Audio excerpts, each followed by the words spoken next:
Hello, everyone, and welcome to Anderson, South Carolina, where the 1-1 Canes come in and take the Teal Hanna Yellow Jackets, who are ranked 9th in 5A in the state of South Carolina. And we're going to take a quick look as the Canes took down the Seneca Bobcats a week ago, 48-30. Here in Piedmont, South Carolina at Jack King Field, the side of Week 2, Wren versus Seneca. Rolls up top, looking to throw. He's going to the corner of the end zone for Hickerson. He went up, and he goes and gets it.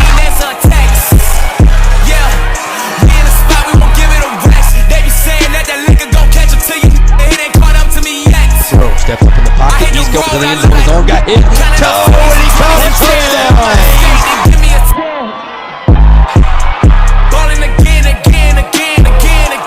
Gets a block. He's got the sideline. He hits the 40. He's going to throw the jet zone, and no one's going to catch him. 4 touchdown once again. Snap, pitch it out to Reese Pike. He looks to throw. He's a wide open man at the 10. Seth Hickerson. Left sideline, turn around to the Canes. Get to it. Here in Piedmont, South Carolina. That was the sights and sounds from Jamal Sessions. Of course, go follow him on Instagram, Facebook, Twitter, any social media platform you can find. He does a lot of great work for Cane Athletics. And last week, Preferred Home Services Player of the Game here on the 84 Lumber pregame show was Colton Bagwell. 9 for 13, 128, 3 passing touchdowns. But what he did on the ground was what made the night special. 14 carries, 122 yards rushing, and 2 touchdowns on his feet. That got him Player of the Week for us. And also he got Anderson County Touchdown Co-Offensive Player of the Week as we see him warming up in the all-whites tonight and the gold helmets for the Canes. As we come back, we'll talk about Hanna and what they did last week, and then take a look forward to this game tonight. We'll be right back on the 84 Lumber pregame show. Thank you to our team physicians and athletic trainers for the excellent sports medicine care they provide to our school and community. St. Francis Sports Medicine and Bon Secours Piedmont Orthopedics. Together, we keep you moving. Thank you to C&M Garage Door Services for sponsoring the Wren Broadcast Network. Keep your garage door running smoothly. Garage door tune-up, springs, cables, gear kits, safety sensors, noisy rollers, and new installs. Quality work at a reasonable price. Contact C&M at 864-325-1517. That's 864-325-1517. I'm your overly competitive brother. Check. Psych. And I'm about to steal this game from you, just like I stole Kelly Carter in high school, huh? You got no game. Dude, that's a foul. And now you're ready to settle a score. Game over. And if you don't have the right home insurance coverage, well, you can end up paying for all this yourself. So get Allstate and be better protected from mayhem. Yeah, like me. Thanks, bro. Take a lap, rookie. Real mature. When you hear funny noises like that, Chugga, chugga, chugga, chugga. like that, it's time to call Preferred Home Services.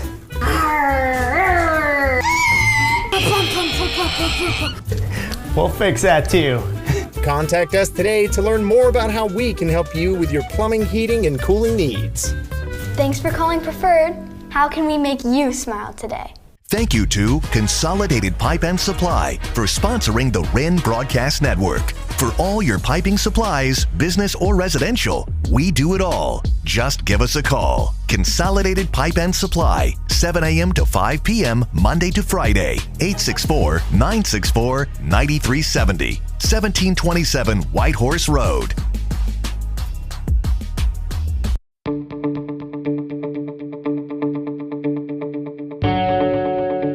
Thank you for considering G-Force for your parking lot project. Each G-Force location is veteran-owned and uses the latest and greatest Graco state-of-the-art equipment with onboard computers and laser technologies for perfect results every time. We hope you'll choose G-Force for all your pavement marking needs.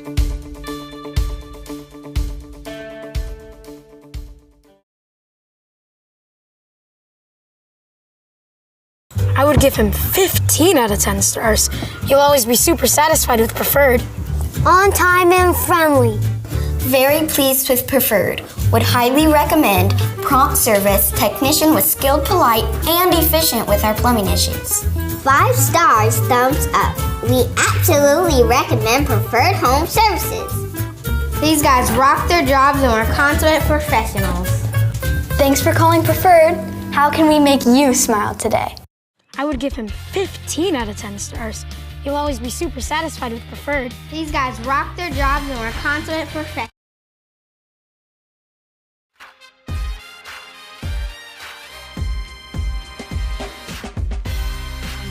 Call Preferred Home Services today to take advantage of this offer. 5 stars, thumbs up. We absolutely recommend Preferred Home Services. Home Services. Go, go, go, Preferred.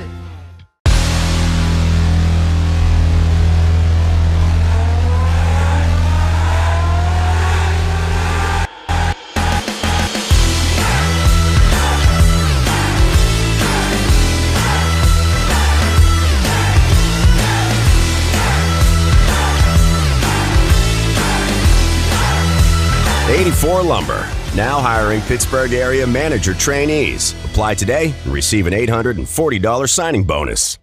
Once upon a time, moving was stressful and far from a fairy tale. How are we supposed to move our house and get rid of our junk? But the big bad move was no match for college hunks hauling junk and moving. Have no fear, the hunks are here. College hunks did all the packing, moving, and unpacking for the family. They also hauled away the unwanted clutter to be properly donated and recycled. And the family moved happily ever after. Make moving and junk removal less stressful and more magical. When you're ready to own it, our mortgage experts make it happen. I was done with renting. Founders, they made my first mortgage easy. We needed mortgage experts. And more space. More space? We were there once. I didn't even know what PMI was. We knew. At Founders, they never charge PMI. Never. When it comes to your mortgage, Founders is more equipped than ever, and you'll never see PMI. From first-time buyers to seasoned homeowners, it's nice to work with a lender you can trust. So you can relax. Founders is committed to community involvement within our schools and student athletic programs, and it's a commitment we continue to establish, embody, and embrace for the long haul. Because at Founders Federal Credit Union, we understand how busy your day can be, and worrying about your financial matters shouldn't slow you down. So go ahead, keep cheering your team on to another win. After all, you've got enough on your plate. Relax. You're with Founders. Introducing MileWise, exclusively from Allstate. A pay-as-you-go alternative to traditional auto insurance, meaning you only pay for the miles you drive. It's that simple. Who is MileWise for? Retirees or loved ones that don't drive like they used to. People that have company cars and do not drive their car too often. Teenagers or young drivers in your household that barely drive their own car. Families that have multiple cars where one of the cars is usually sitting unused. Or work-from-home individuals or low-mileage commuters that have a short drive to work. Our agency would love to share more with you, so please give us a call today and see if MileWise is a fit for you and a loved one.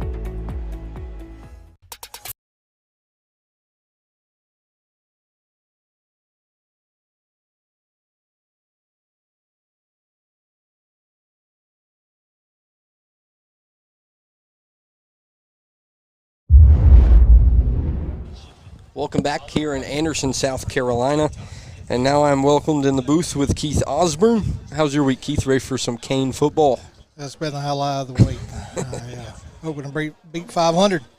Yeah, as the Canes will take on the Jackets later tonight. Last week, the Canes took down the Seneca Bobcats, who are ranked in 3A. As you see, the Colton Bagwell stats we went over before we looked at the highlight commercial and then break. Shabwankoop came in. Wynn Cap came in, went 2 for 9, 28-yard touchdown and a pick. Reese Price was big on the ground, 115 yards rushing with a receiving touchdown, and also had that big pass on the trick play, so 1 for 1 for him, 40 yards and a touchdown. Seth Hickerson did what he does best and went deep, 3 receptions, 77 yards, 2 touchdowns. Ethan Harkness got a touchdown, and the freshman receiver Carson Bryant, who's been working wonders week in and week out, also got him a touchdown, and then Tyler Morgan with the pick. Keith, that game was just all around, seemed like perfection in week 2. Yeah, it was. It's good coming off of that week 1, and I'm hoping we'll be able to carry it over to week 3 and see what these guys have got. I know you'll talk about it a little later, but Hanna's offense has always been kind of a tricky one for us, so see how that goes. Yeah, that offense last week against Westside was not the best they've had all year. They lost 42-30. Eli Hollinger, 2 passes, 21 yards. Brandon Cunningham, the backup, came in 7 passes, 19 yards and a pick. So, of course, they're going to want to keep on the ground. K.D. Patterson is the guy that leads that attack. 11 attempts, 152 yards, 2 touchdowns. I know it says numbers on the screen with number 9, 22-3. Teal Hanna, we mentioned during the week, they do run a 0, and that is voted on some of the players and the coaches, so it may take a second to learn who number 0 is for us up here in the booth. We'll find that out quickly, especially if it's a guy like K.D. Patterson tonight. But, Keith, that rushing attack just always seems like if you can stop it early, you control the pace of the game. And that's it. They come off quick. They kind of got the great side of that, and we'll see. Last week around South Carolina, a lot of big scores, especially here in region. Crescent beat Fountain Inn 33-13. Palmetto beat TR 2019. Pattersville finally got on the win column 41-32. BHP, that score's messed up. They did, in fact, win 49 to whatever the amount of points Lawrence had. Pickens beat Southside 41-13. But, Keith, we're starting to get in this area of non-conference big-time football games. Yeah. As stated earlier, Teal Hanna's always a rough one anyway, but I guess that's due to their offense. But, getting closer in the region play, we should be starting to hit our rhythm now. And so as you said earlier, stop the run early. That's what we did with Seneca and force them into a passing situation, which they couldn't do. So if we can do the same thing here.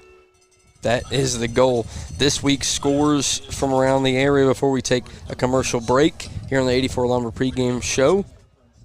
Well, first the standings, BHP at the top, 2-0. They feel like the team to beat here in Region 2. And, of course, the Canes closely behind in second. As we take a look at this week's games here in Region 2, 3A.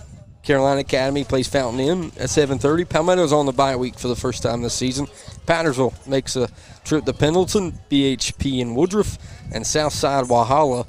So a lot of good games going on in the area. Of course, a lot bigger games in 5A, 4A across the region here in the state.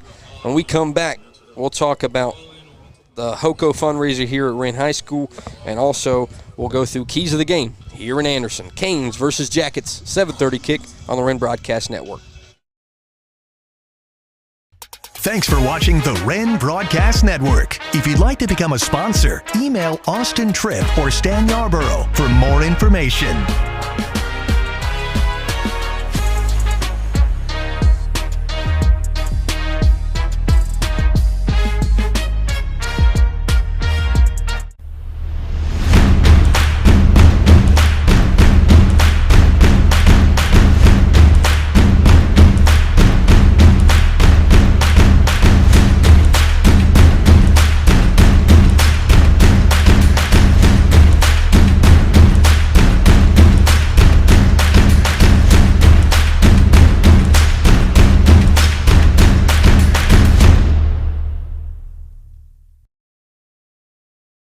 I would give him 15 out of 10 stars. He'll always be super satisfied with preferred. These guys rock their jobs and are consummate professionals. On time and friendly. Don't wait. Call Preferred Home Services today to schedule your Precision 21-point HVAC tune-up for just $59. 5 stars, thumbs up. We absolutely recommend Preferred Home Services.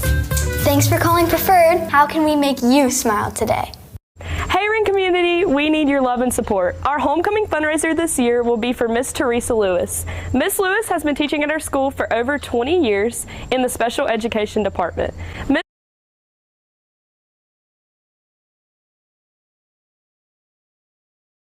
Hey Wren community, we need your love and support. Our homecoming fundraiser this year will be for Miss Teresa Lewis. Miss Lewis has been teaching at our school for over 20 years in the special education department. Miss Lewis's story has really touched our hearts, and we hope that after hearing it, it will have touched yours too. We are a family here at Wren, and it's time to show up and show out for our family. We love Miss Lewis!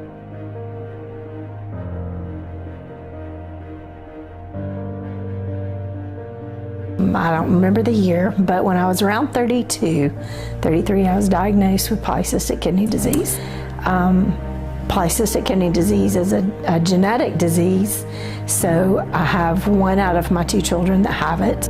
As a result of that, they won't even test my family to see if they match because there's so many things, Rh proteins in my blood that won't work with theirs. So I can take from an O positive, an O negative, and some variants of an A, but those are the things that make it harder for me to get a kidney. The longer my kidney lasts, if it's like from a live donor. So for example, if I got a kidney from a deceased donor, it would be good for about 5 to 8, maybe 10 years. If I got it from a living donor, then I could go 12 to 20 years. So it's really important for me to get a kidney by the time I go on dialysis. The longer it takes for me to get a kidney, the worse shape my body is in. So if I lose another 8% by December, I will be on dialysis. I don't get to eat as much as I used to. My kidney can properly function if I eat less food. That I don't want are to be on dialysis because I will definitely still be alive. That's something to be rejoiceful. You know, poor health is better than no health at all. But to be on dialysis, there are things that I don't get to do that other people will get to do, things that will affect my whole entire family. I won't get to do vacations with them if I'm in a clinic 3 days a week. Take for granted, like getting up and walking to the kitchen for something to drink, walking outside on the front porch on a pretty night to watch the stars. I will be connected. I won't be able to go that far. I won't be able to come over and watch soccer games or football games or whatever sports my grandkids play. Be connected to life support. Dialysis is life support. It's just like somebody being on a ventilator. And if I don't get a live kidney or a deceased kidney, either one, then I die.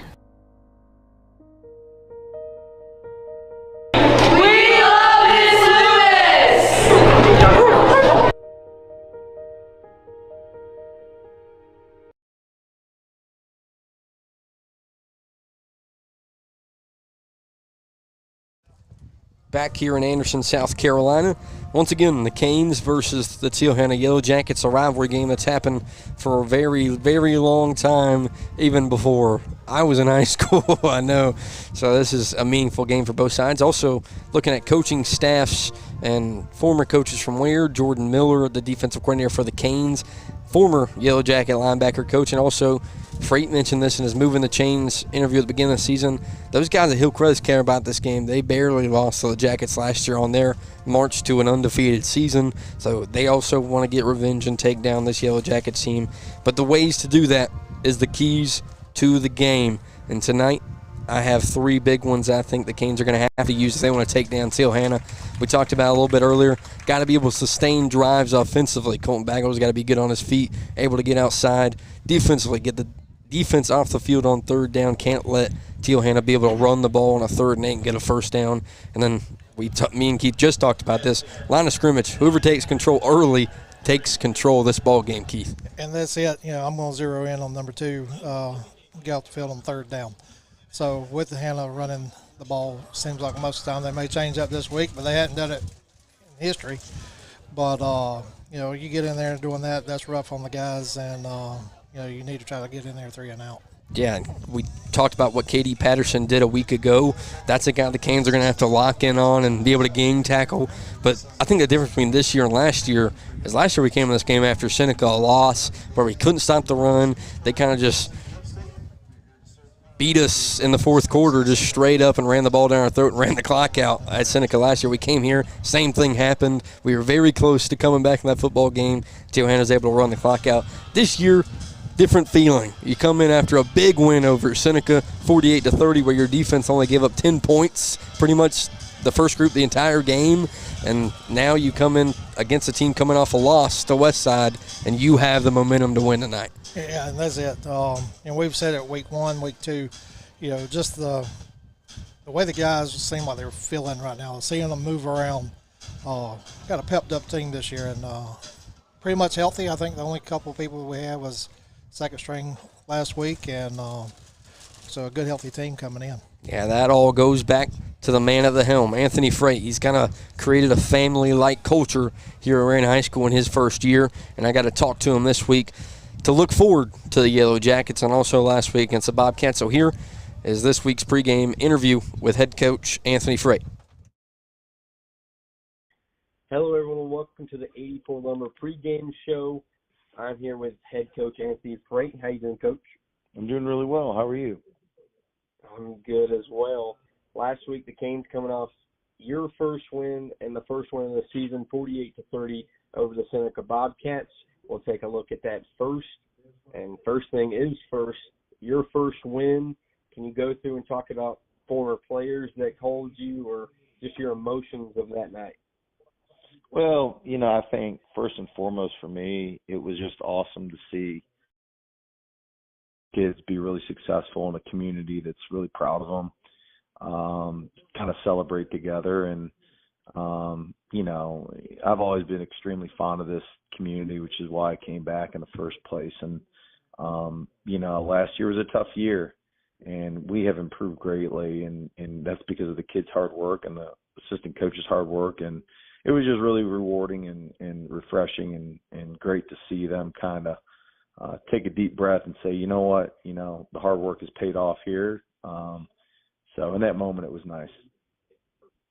Yeah, and one of those guys that really took that next step, and we saw it on Showcase last Friday, was Colton Bagwell, where he did everything and more. Can you go through and talk about the way he's able to extend plays, not just Friday, but so far this season?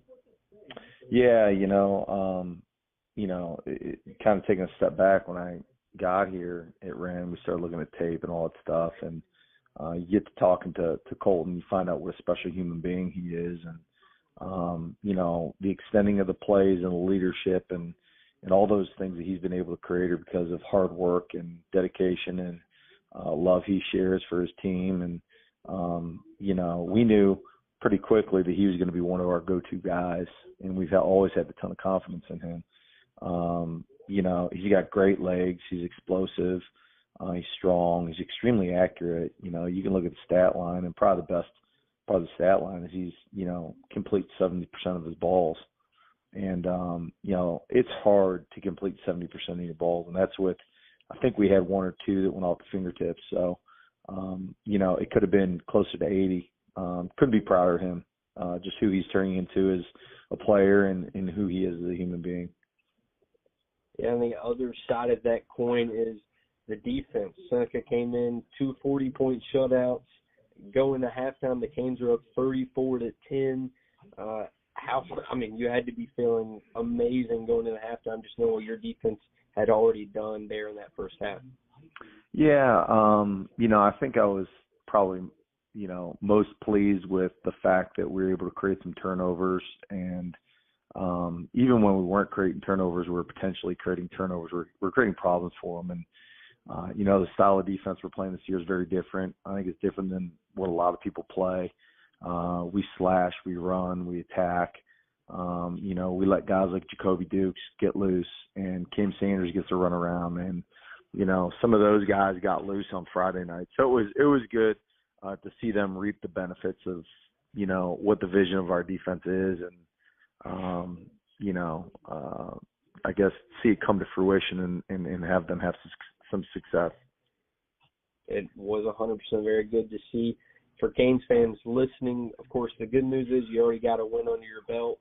The bad news is this schedule is not for the weak-minded. Number 9 in 5A, Hanna, you go on the road for the first time this year. They come in 2-1, coming off a 42-30 loss to Westside last week. So they're going to be looking to bounce back. And this is becoming a theme where you're running or you're playing defense against really heavy run-schemed offenses. Is this just you kind of look at the last 2 weeks and you play the same style of defense, or you change it up a little bit to throw Hanna off? Well, I think that when you play a team like TL Hanna, that, is relatively simple, with what they do. They kind of do what they do for the most part. And, I don't think that you beat simple by getting complicated. So we'll be sure to keep things simple. That way our players can play and excel on what we've decided to make, the key focus points of defeating TL Hanna. I really think that our kids match up really well. Hanna is very similar offensively in some ways to, Jefferson and Madison County. So we've done some things already that are similar to these guys defensively. And, I look forward to the challenge. It doesn't matter what A you are, 1A, 2A, 5A, good football is good football. Coach Tone coaches good football regardless of what A he coaches. They just happen to be 5A. So, in terms of the schedule, I'm actually looking forward to seeing what we do with it. Our kids are hungry. They work really hard. We were up this morning at 6 a.m. at practice because it's too hot out probably this afternoon to get a good practice in. So we're, and everybody's at practice, and they're all excited to be there. So I'm pumped to kind of see what we can do. Yes, sir. And the other side of that coin, last question of this pregame interview. Seth Hickerson's kind of becoming the number one option for Colton Bagwell. We know Braden Binnicker, what he can do, but Seth Hickerson.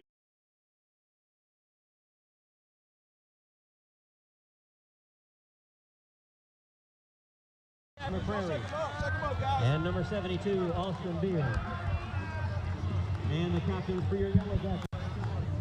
Number 19, Julius Norris. Number 22, Antonio. All right, Captains, introduce my fellow officials. I got Melvin Pixley, line judge. Rex Godfrey, back judge. Jeff Ranks, linesman. BJ Pate, umpire. Going to step forward for the coin toss. All right, gentlemen, your team's black tonight. Your team's white tonight. Sportsmanship is important. This is a good game. I need you during the game to step forward, okay? Wren, you're the visiting team. You gonna call heads or tails? What you want? Heads. He wants the heads. Here I go, guys. Hannah's won the toss. You defer? Yes, sir. Okay. All right, Hannah's won the toss. I'm going to defer to the second half. Well, that means 3 weeks in a row the Canes will get the football key. I'm looking forward to it. Let's see what our offense has. Hopefully we can take off like we did last week. And those captains once again were Alex McCreary, Colton Bagwell, Ethan Moody, and 72, I'm going blank, Austin Beers, who also won Offensive Lineman of the Week for the Canes in 3A. As we get closer to kickoff, the Canes and Jackets are about to run out here in Anderson. 2:40 to go here on the Wren Broadcast Network.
as the Jackets come out of the black flag, and they're wearing the black jerseys, gold pants, and here come the Canes on the opposite sideline. Camera work done by Logan Dew on the sideline cam as they're wearing the all whites with the gold helmets. Led out by their quarterback, number 4, in Colton Bagwell, and number 3 in Ethan Moody.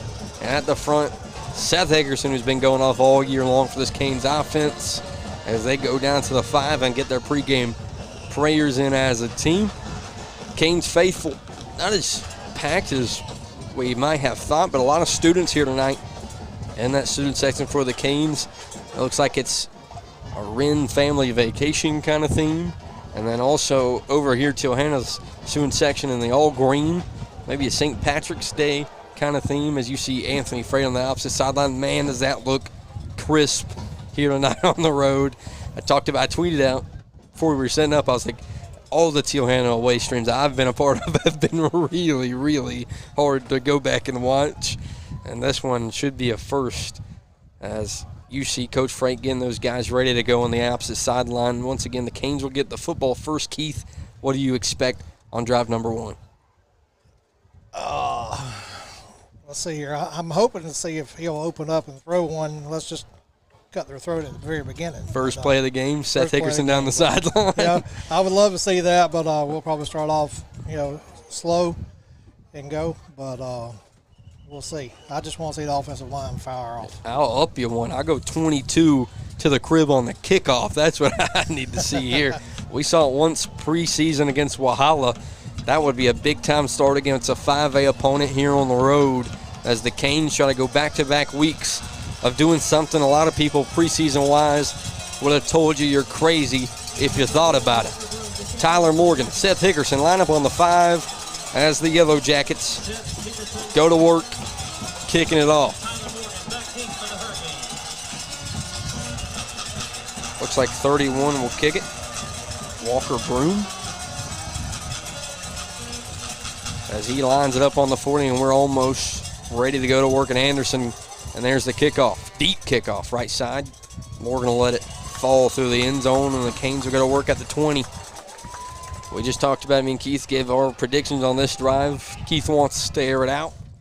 I wanted the kickoff. That didn't happen, so it's time to go to work either way, as Chris Padermo, the first-year OC for the Canes, will get his first drive on the road. Colton Bagwell last week, once again, 9 for 13, 128, 3 passing touchdowns.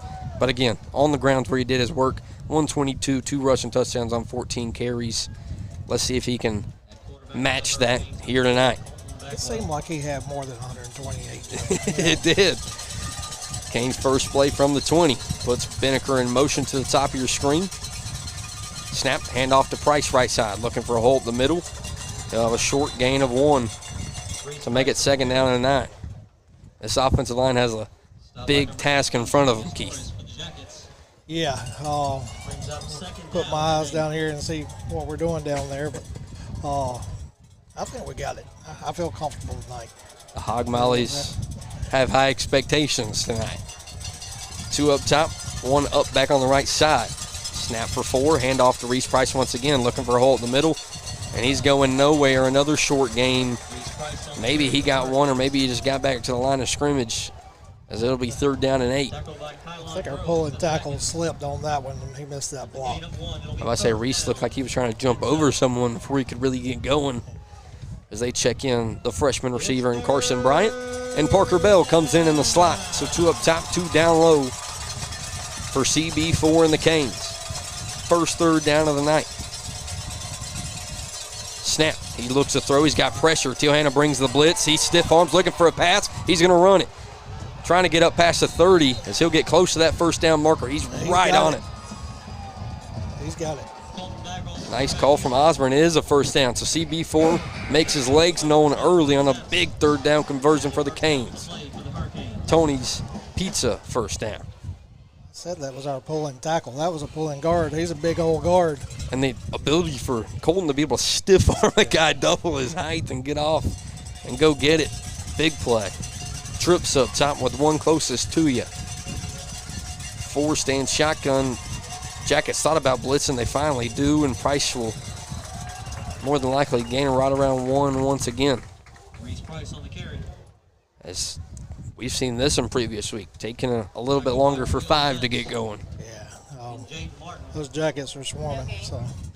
Yeah, no pun intended from Ausburn. As the Jackets have brought pressure early and often. Same formation. Trips up top and 1 down low. Bell on the line. Snap. He'll look to throw left side. He'll have to roll out of the pocket. He'll go deep, looking for his man. And Parker Bell caught at the 40. He goes up and gets it. Can he beat him to the end zone? He'll be tracked down inside the 15. Hello, 87. I was hoping we'd air it out. I figured it'd be on first down. Keith Osborne's 1 for 1. In the Roofers LLC red zone, Parker Bell with a grown man catch to make it first down and 10. He went up and got that one. Went up and took it from him. Canes looking to go fast. 1 up top, 2 down low. Price to his left. Snap. Hand back off to Price. He bounces off his lineman, bounces outside looking for the first down. He gets close to it inside the 10. Should be down around the 2 or 3. Keith Evans got his hand up first down. That's first and goal. And it is first and goal for the Canes and the Tony's Pizza and Subs first down. The Canes are trying to strike here in the first. 1 up top, 2 down low. Bell on the line. Bagwell, snap. Hands off to Reese Price looking for a hole. He slips. He'll go down for second down and goal.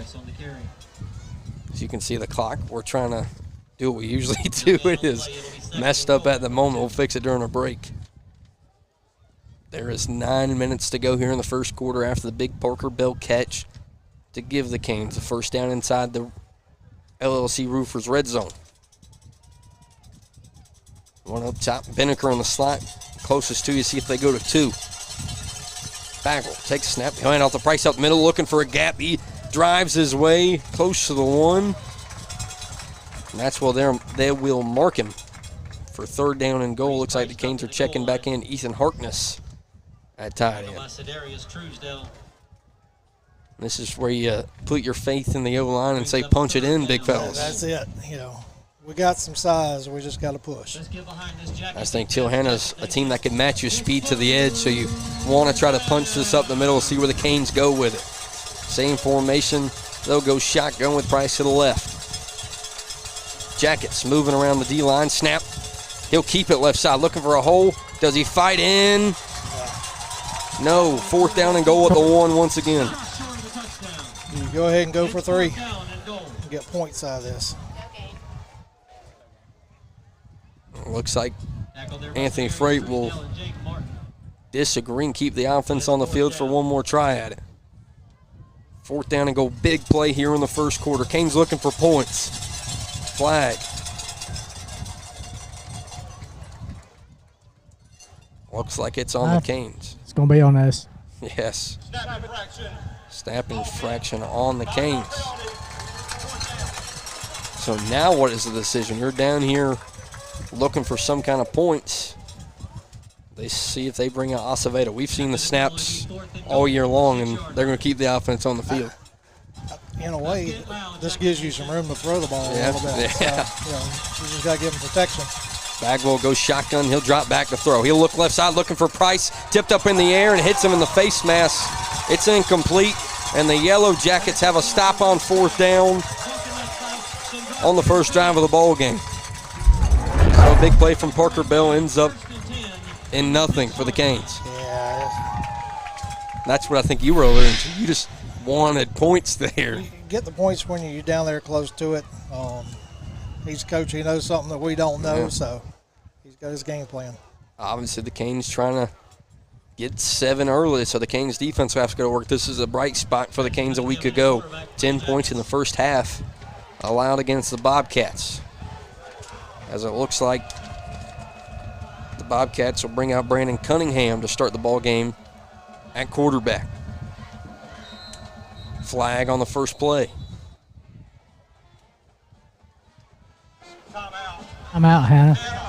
It is a timeout, Hanna. Thank you, Keith Evans. As we'll take our first break. Tie ball game 0-0 if the Canes can't strike on drive number 1.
We're back in action as the Jackets get a play while we're trying to fix the clock.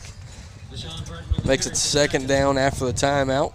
Fashawn Burton with the first handoff. Makes it 2nd down and 4, correction.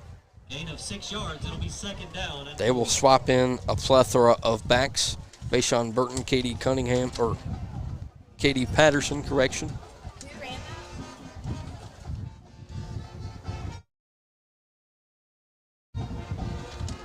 That's 2nd down and 4, and the Jackets looking to respond after the Canes can't punch it in. Snap shotgun. They'll throw it. A screen pass right side. Canes trying to get there. He'll battle his way for a first down a little bit more. Up close to the 20. As that was, I want to say,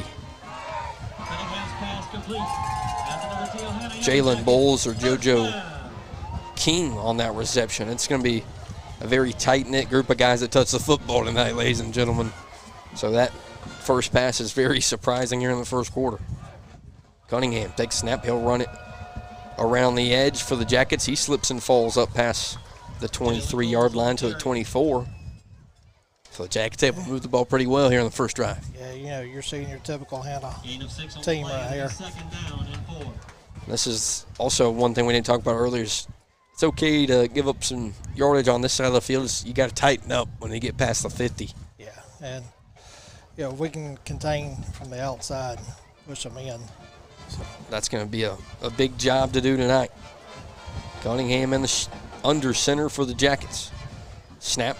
He'll keep it right side and push his way for a first down up to the 29-yard line. If you're watching this, their line, defense and offense, they're doing a lot of stunting around and moving, trying to, seems like to make us jump off sides or something. But they did it on the defensive side of the football as well when we were in the inside the 5.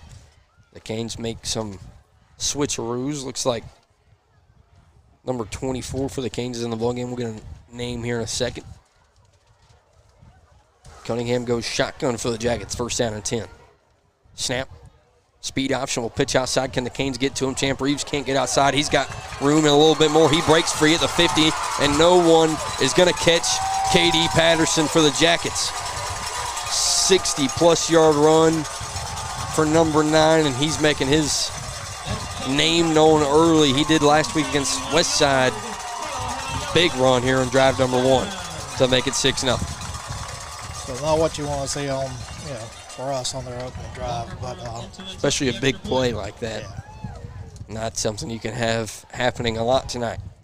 We said last week against Westside, they lost 42-30, but K.D. Patterson was still a man to be reckoned with. 150-plus yards on the ground as they go for their 7th point of the night.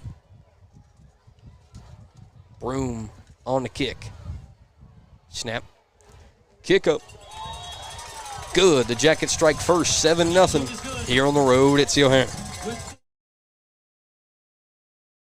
Thank you to C&M Garage Door Services for sponsoring the Wren Broadcast Network. Keep your garage door running smoothly. Garage door tune-up, springs, cables, gear kits, safety sensors, noisy rollers, and new installs. Quality work at a reasonable price. Contact C&M at 864-325-1517. That's 864-325-1517. I'm your overly competitive brother. Check. Psych.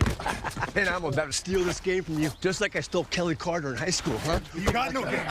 Dude, that's a foul. And now you're ready to settle a score. Game over. And if you don't have the right home insurance coverage, well, you can end up paying for all this yourself. So get Allstate and be better protected from mayhem. Yeah, like me. Thanks, bro. Take a lap, rookie. Real mature. When you hear funny noises like that,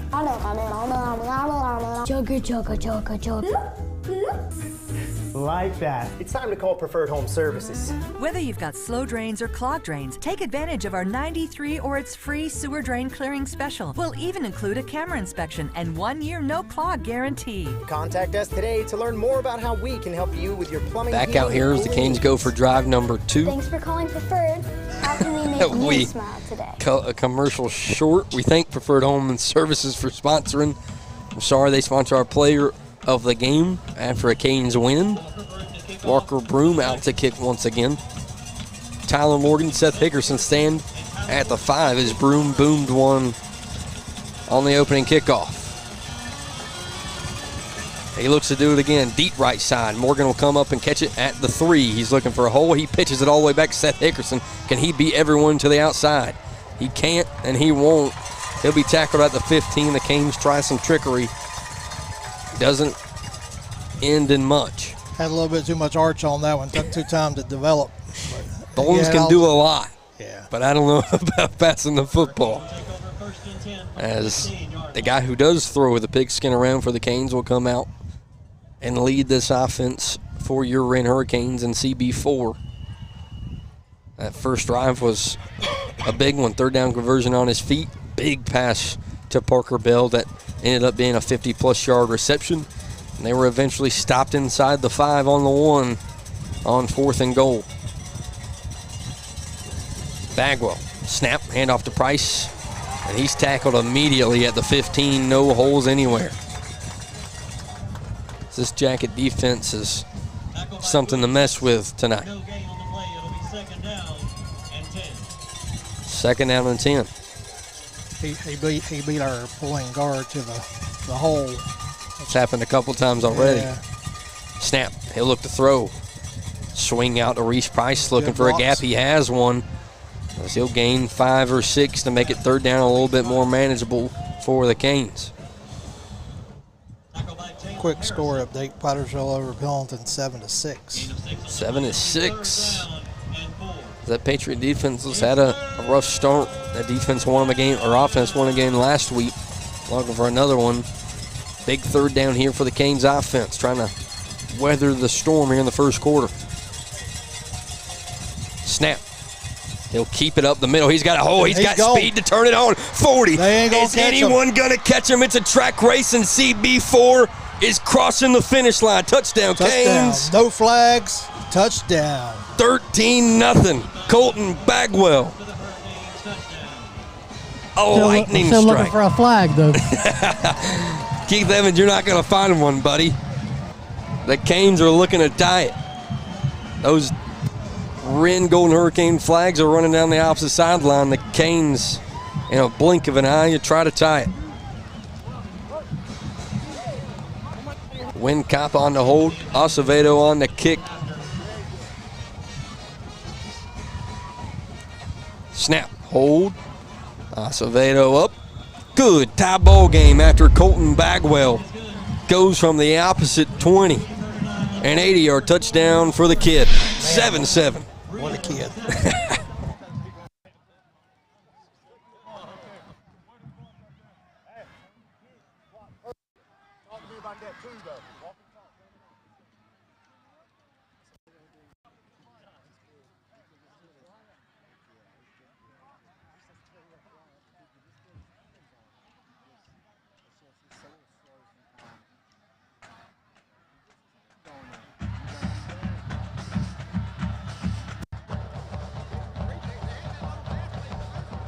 Anthony Acevedo to kick off for the Hurricanes.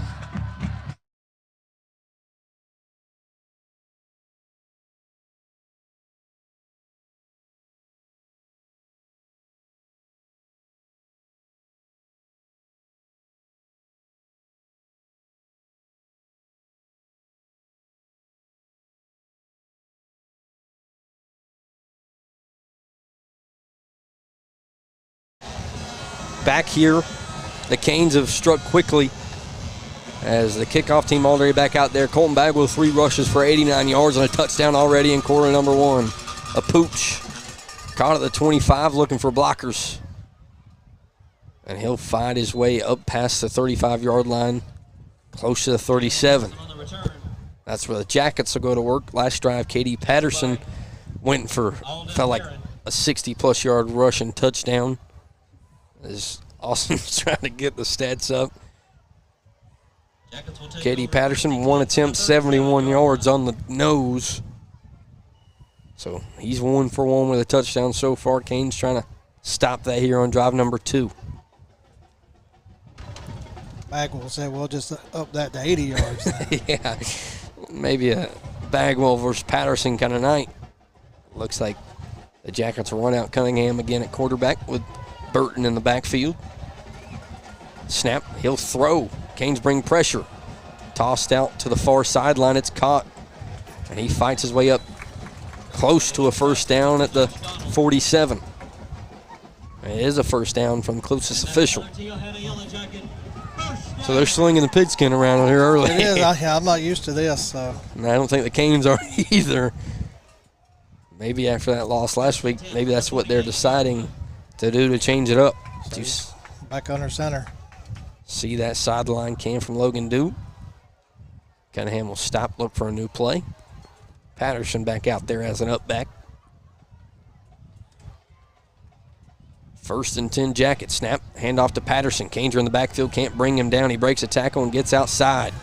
He'll get up close to another first down for Teal Hanna. Katie Patterson now up over 80 yards and 2 rushes. Yeah, the first down. That it is. 2:39 left on this first quarter clock. Jackets trying to drive to close it. Canes defense looking for a turnover, some kind of stop. Lights are starting to come on here in Anderson County. Cunningham, snap, handoff up the middle. And he'll be stopped for a short gain and a flag thrown into the pile. It is Vashawn Burton on the carry for the Jackets. See what that flag is on.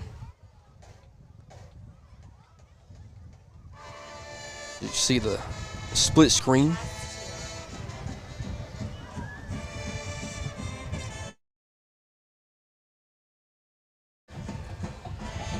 Still looks like it's marking off for the Jackets, so a flag on Teal Hanna. And that's what will help the Canes make it first down a little longer.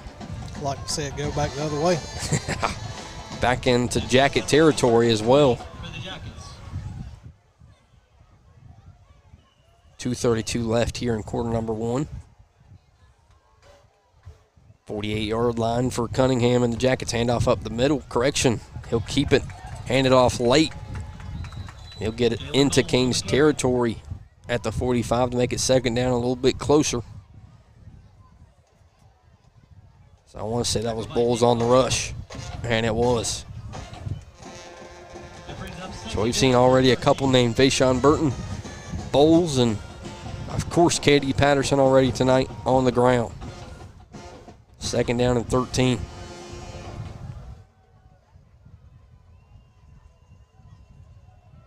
Snap, looking for a pitch, he'll fake it, roll out, look to throw. Canes are tracking him to the edge. Can they get there?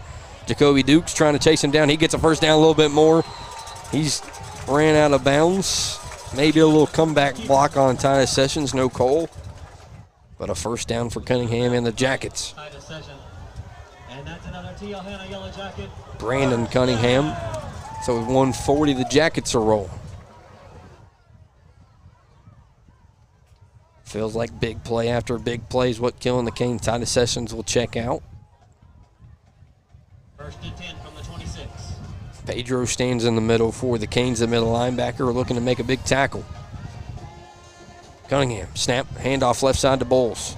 He breaks a tackle, and he's met by a group of Canes for a gain of about 3.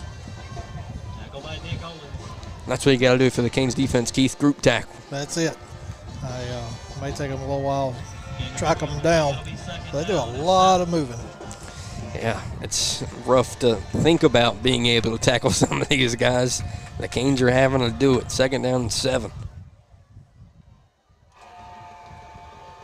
Inside Canes territory, tie ball game, 7-7 with a minute to go. Puts Patterson in motion, handoff up the middle to Vashawn Burton. He breaks a couple tackles. He's got a first down up inside the 15 for the Jackets.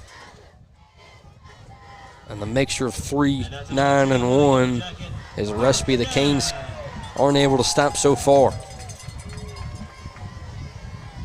We've seen the Canes offense do work tonight.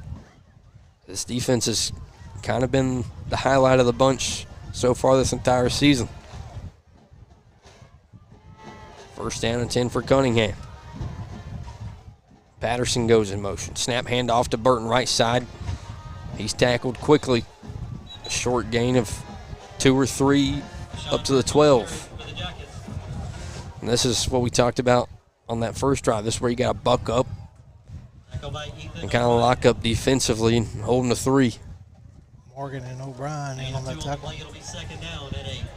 Looks like the Jackets will be happy to take it to the end of quarter number 1. 7-all here in a rivalry game on the road on the Wren Broadcast Network.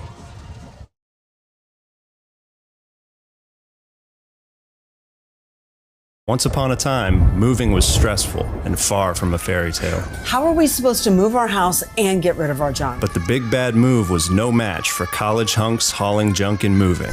Have no fear, the hunks are here. College hunks did all the packing, moving, and unpacking for the family. They also hauled away the unwanted clutter to be properly donated and recycled. And the family moved happily ever after. Make moving and junk removal less stressful and more magical. I would give him 15 out of 10 stars. You'll always be super satisfied with Preferred. On time and friendly. Very pleased with Preferred. Would highly recommend. Prompt service. Technician was skilled, polite, and efficient with our plumbing issues. 5 stars, thumbs up. We absolutely recommend Preferred Home Services. These guys rock their jobs and are consummate professionals. Thanks for calling Preferred. How can we make you smile today?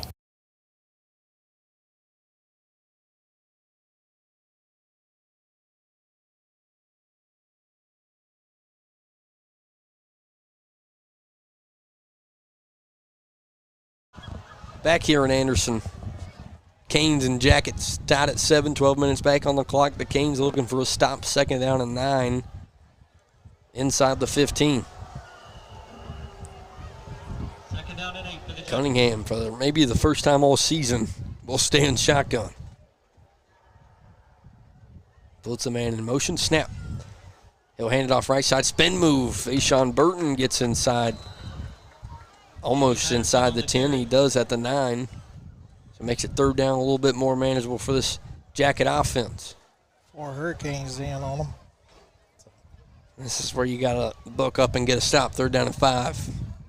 This is the best chance we've seen tonight for the Canes to get a stop. Yeah, it is. Maybe our defense is coming alive. We need them here. Founders 3rd down. The Canes faithful on the opposite side trying to get into it. Cunningham. The Canes move the D-line. Snap handoff left side. The Canes get to Burton. Can they bring him down? And they do. 4th down for the Jackets. Now let's see what Teal Hanna decides to do. And they'll walk Walker Broom out there and try to take 3. And this is something you can do. We've seen Walker Broom's leg on kickoffs. He can boom it from about anywhere. It was a chip shot for 31. We come awful close a couple of times last week blocking one of these. Last time we were here, we got to witness Trayvon West block one. Love to see it here again. 4th down and 4. Of course, got to watch the fake. Snap. Kick up. No good. The Canes withhold the offense from the Jackets and get a stop that involves a no point. So now we're even, Keith. There we go. Yeah, both teams have done a stop in the red zone, and there we go. Now you're right back where you started, where you have the ball first. You're going to have the possession count ahead of the Jackets now. Now all there is to do is go put 7 more on the board. As Colton Bagwell tonight, 2 for 361 yards. Of course, 55 of those from Parker Bell and 6 of them from Reese Price. And then Colton Bagwell also leads the team in rushing with 89 rush yards for the Canes. 2 up top, 2 down low, closest to you. Bagwell, snap, he'll look to throw. He'll think about going left side, roll back up top, finds a man up close to the 1st down marker. That's the freshman, Carson Bryant. We saw him last week get his first touchdown pass. I'm very excited for 13, Keith. Oh, yeah. That was 9 yards on that reception.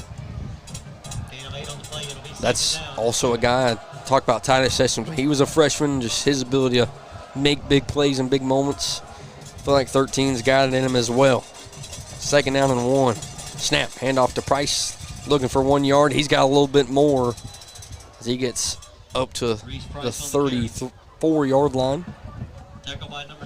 Another Tony's first down for the Canes. Starting to see the ball move a little bit. Let's just keep it moving.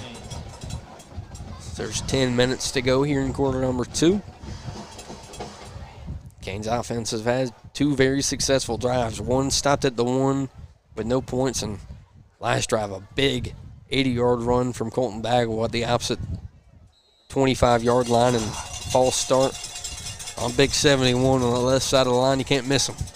No. So I'll make it first down and 15 on the Canes. False start. Offense. 5-yard penalty. First down.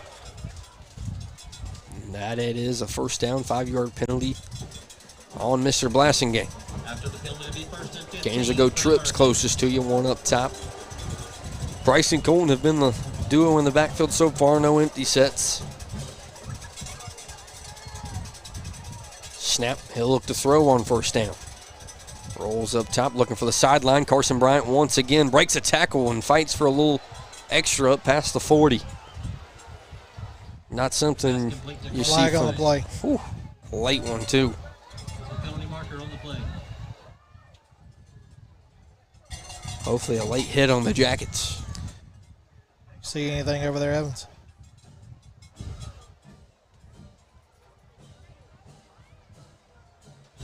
Keith, you got us?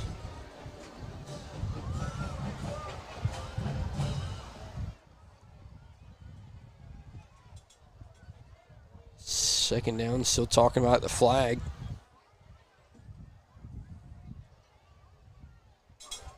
See what they figure out on the call. The Canes. It is on the Canes. Keith Evans comes in and is instantly correct.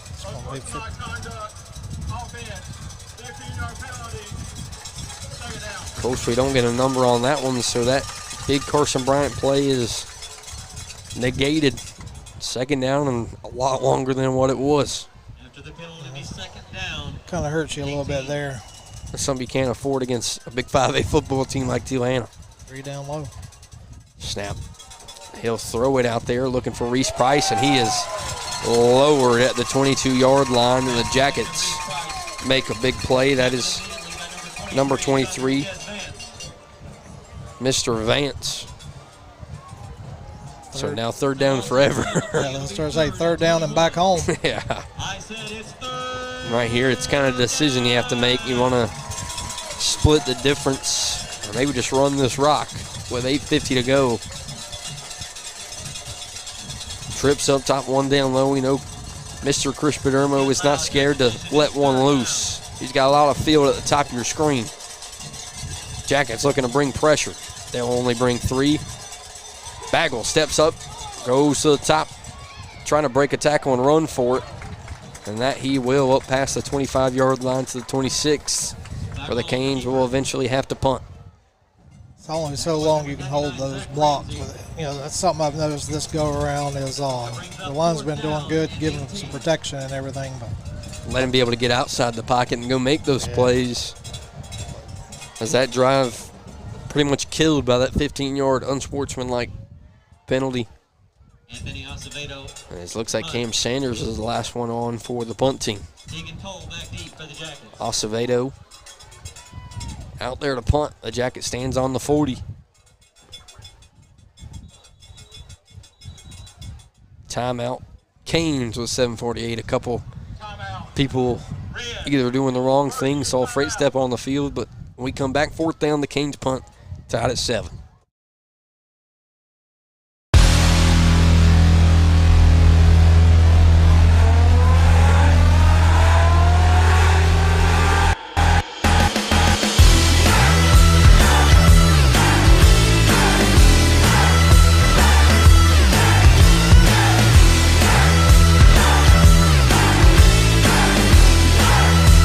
84 Lumber, now hiring Pittsburgh area manager trainees. Apply today and receive an $840 signing bonus.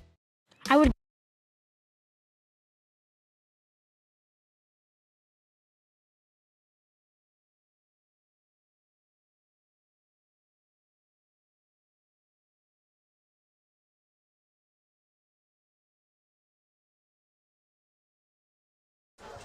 Back out here for the punt, 4th and 18. Under 8 minutes to go here in quarter number 2. Acevedo out. Bryant goes in motion. O'Brien also to the top. Snap. Almost gets blocked. He finally gets it away. It's fair caught. Inside the 40, drop. The Canes come up with it. Twice the tackle. He can take it to the... Oh, no, he can't go anywhere. Yeah. But the Canes come up with a football after the drop from the Jacket. Oh, man. And the Canes offense will be able to redeem themselves inside Jacket territory. Oh, I don't know what there could even be talking about. This is 100% Canes football. I don't care if you fair catch it or not. You can't drop it. The Canes are hiked on the sideline, so that's a good sign. He called for a fair catch, but they never touched him. Yeah, you still have to catch the football. That's exactly what we thought. 7:38, and the Canes, let's say luck with the draw, keeps coming here in the first half. A drop punt by Hanna. I started to say if they would have messed that one up, I think Freight would have. We would have seen a couple of coaches come off the sideline and try to figure out what happened. You see Coach Padermo's at the 45. So, great turnover in our favor. See if we can do something with it. Let's see if we can do something with it. One up top, 3 down low. Price to Bagwell's left. Snap. He'll look the handoff right side, looking for a hole. They'll only gain 1, maybe 2. It'll be 2nd down and 9. They have a lot of speed in that linebacker. Yeah, they're able to get sideline to sideline. That's something we've noticed up here as well. You're not going to be able to run outside the tackles as much as you'd like. 2nd down and 9. See if the Canes look to get it in the air. And that, it looks like they will. Empty set for the first time tonight. Price goes in the slot. Bring him into the backfield. A little trickery. Braden Binnicker looking to throw. He has a man right side. That's Carson Bryant. He goes up. He can't come down with it. And I think a Jacket almost did. It's incomplete. But back-to-back weeks, Carson Bryant's open. Just not enough air under the pass from Binnicker. I think if you let Colton Bagwell throw that football, that's a touchdown. Yeah. So close from another big trick play. Chris Padermo's been open in the book lately. This also feels like 4 down territory for the Canes. So anything positive is big here. 3 closest to you. Looks like the Jackets will go man. Snap. They'll bring the house. Caught by Binnicker in the middle of the field, makes it 4th down a little bit more manageable. I don't think there's any question on this one. Yeah, you're inside Jacket territory up on the 30. You kind of got to. Especially to take control of this ball game. You want the lead late. That's all I'm going to want to say against this Jacket team. You want to make them throw it late. 6:20, big 4th down here in the 2nd quarter. 1 up top, 3 closest to you. CB4 looking to make a play. It's bobbled. He can't pick it up. He's going to have to fall on it, and the Jackets make another 4th down stop after the snap goes off Reese Price. And, man, 2 drive killers. 1st down and 10, Jackets at the 34.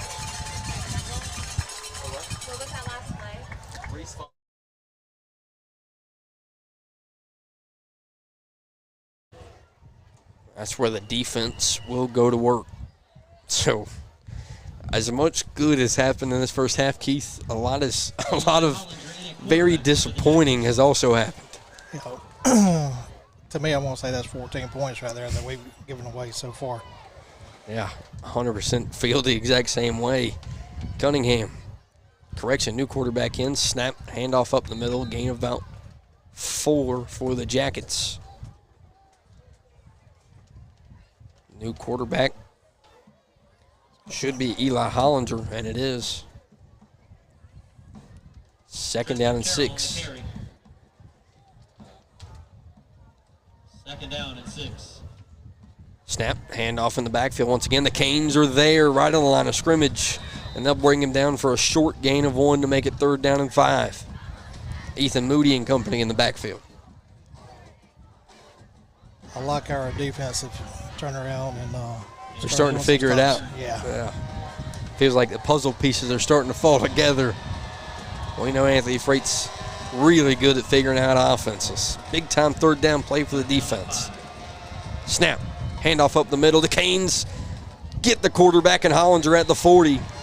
He keeps it for a gain of 1, and the Canes defense causes a 4th down for Teal Hanna, and it looks like they will punt. So as much as negative has happened offensively, the defense comes out, gets a stop, instantly gets you the ball back. They are. That's 3 and out. 7 points here in the first half. That's as good as you can ask for. Also, with your offense being able to run the football, you can also run down this last 4:45 as Woodruff has beaten BHP 8-7. That's a game to keep an eye on. High snap, goes over the punter. Can Walker Broom get it away? He does. It's a short kick. It'll take a bounce at the 50, takes a Yellow Jacket bounce, and it'll roll to the 40-yard line, but the Canes have good field position when we come back here on the Wren Broadcast Network, tied at 7 here on the road.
Back here at Teal Hanna High School, it's a back and forth affair. Canes have had their opportunities to take the lead. Jackets have as well. Canes defense gets a stop, 1st down and 10 at the 40. Empty set for CB4. Snap. He'll look to throw. Goes left side on the zig. And it's a short catch for 1. And that is Deuce Braden Beneker at the 41-yard line. Pass complete to Braden Beneker. That's what I expected early. I thought we'd go more short passes, especially if you can't run the football. It kind of cancels it out. Yeah. See if they stick to it. Still empty for 4. 2nd down and 8. Snap. Drop back. He'll look to go deep. Wide Has Seth open. Hickerson caught at the 35, and he's hit inside the 35. And Seth Hickerson, of course, his first catch would be for 20+. And, man, he's been a big bright spot for the Canes offense. Yeah, he has. We thought Braden Beneker would be the one. That's a Tony's Pizza 1st down. But Seth Hickerson's kind of taking control in that wide receiver room. Canes looking to go fast, 1st and 10. Snap. He'll look to go quick. Doesn't have anyone open. He'll roll up top. He's got to beat him to the edge. He breaks the tackle. He's got close to a 1st down. So he's inside the 25, up close to the 20. I was trying to say, with the wheels he's got. He's got to beat him to the edge. Yeah. Can't think about it. About a yard short. And that it is. 2nd down inches. It'll be 2nd down and 1.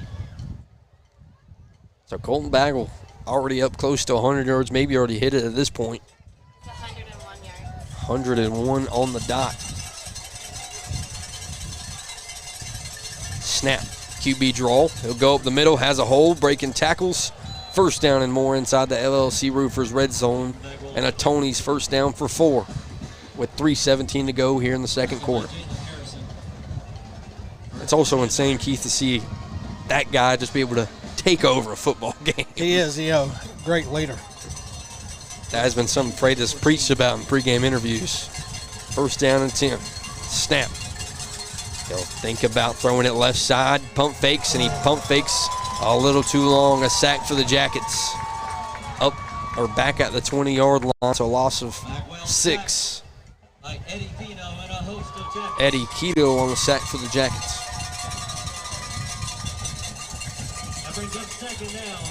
Again, don't know how Anthony Freight feels about this field goal unit. Didn't take 3 at the beginning of the game, so wouldn't think he would take it now. Got to get close to that first down marker. Empty set for 4. Jacket looked like he jumped off sides. Yeah. Trying to time that snap count.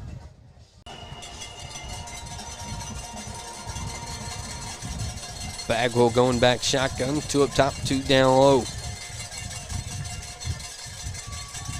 Snap for 4. He's got pressure. Goes left side to Seth Hickerson over, shoots him. 3rd down and 11. And 4's down on the backfield still. And they are bringing the heat here now on 4 when they decide to throw it. That brings up 3rd down and 11. It's 3rd. Need those guys up front. Austin Beers, Lonnie Blasingame and company to step up here, be able to handle that pressure. Give 4 a chance to do what he does. 3rd down and 11. Flag on the play. That it is in the end zone.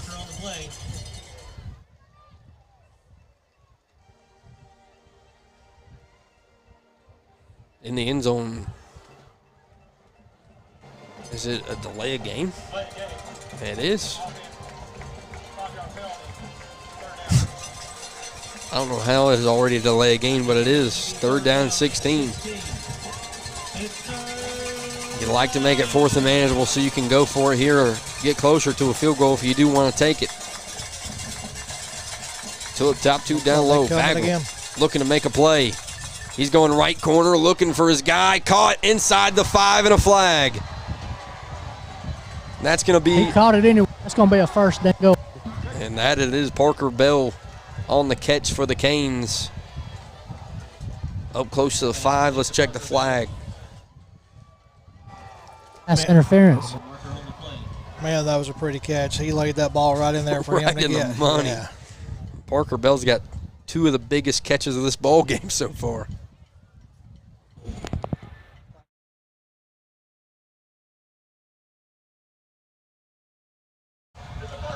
It is pass interference and a first down for the Canes, so Parker Bell comes up clutch once again.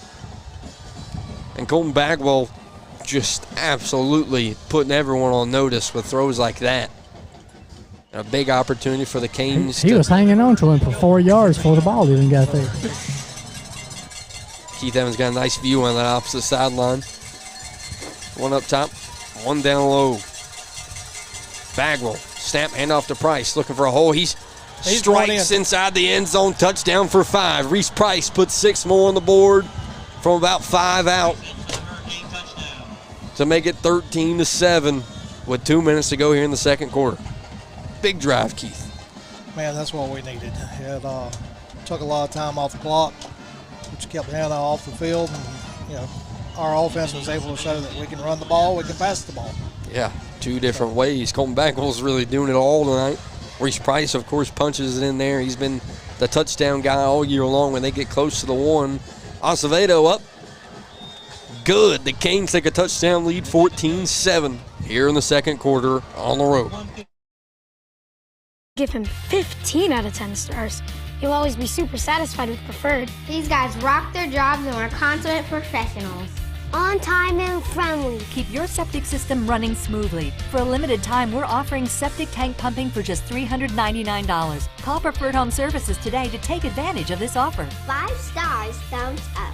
We absolutely recommend Preferred Home Services. Home Services. Go, go, go, Preferred.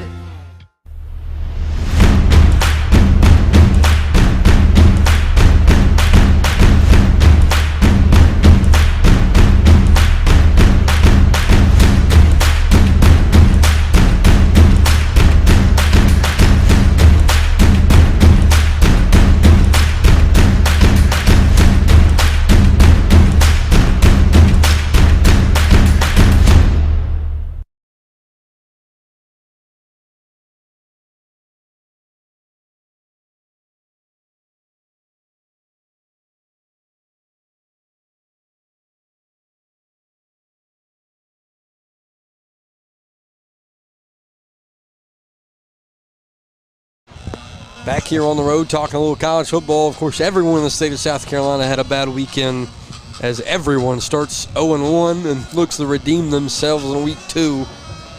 And tonight, of course, as every week, we're all Canes fans as we look to go above 500 and hit that 2-1 mark in Anthony Freight's first year.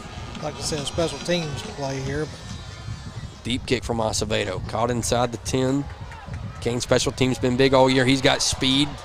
Ethan Sistrunk has been big on special teams. He makes another big tackle there, up past the 30.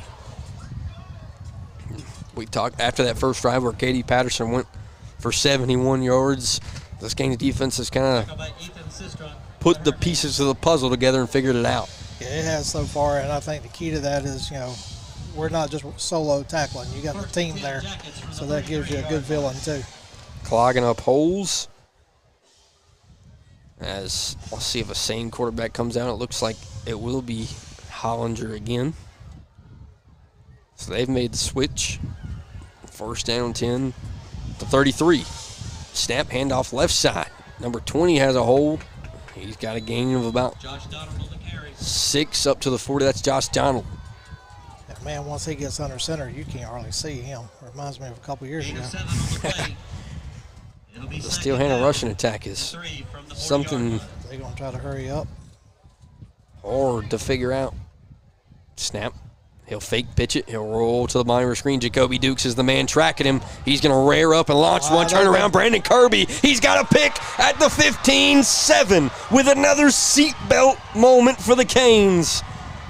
He's been big all year long, Keith. Man, that was awesome. That's exactly what you needed with 119 to go in the first half. Especially the way you've been able to throw the football. You can drive it right down their throat and go kind of push their teeth in and make it a 2-score ball game here in the first half. Big swing of momentum.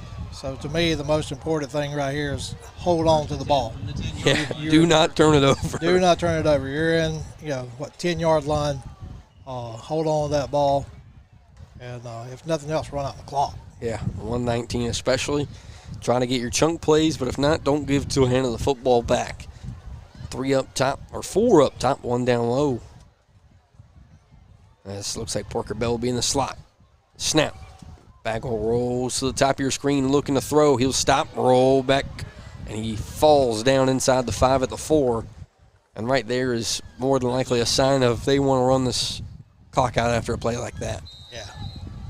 Looks like Hannah's going to call timeout. Theo Hanna's going to do the opposite, try to get the football back. So timeout with 1:09. The Canes with another big play from Brandon Kirby as we close up here in first half here in Anderson.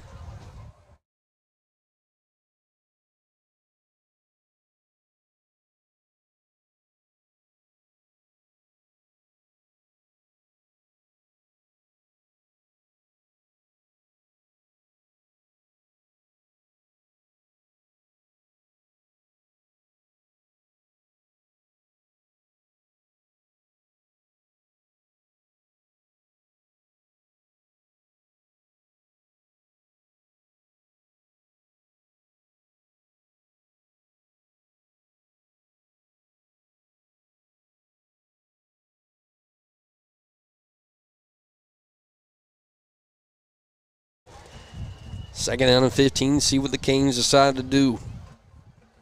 Snap. Bagwell hands off to Price. Right side has a hole up the middle. Breaks a tackle. Trying to work outside. He'll get up past the 10 to the 12. Price on the carry. And the Jackets will use another timeout. We talked about some scores from around the area, but tonight so far, Keith, it's not perfect, but it feels like the Canes have controlled this football game so far. Yeah, they have. Like I said, 14 points I think that we could have had.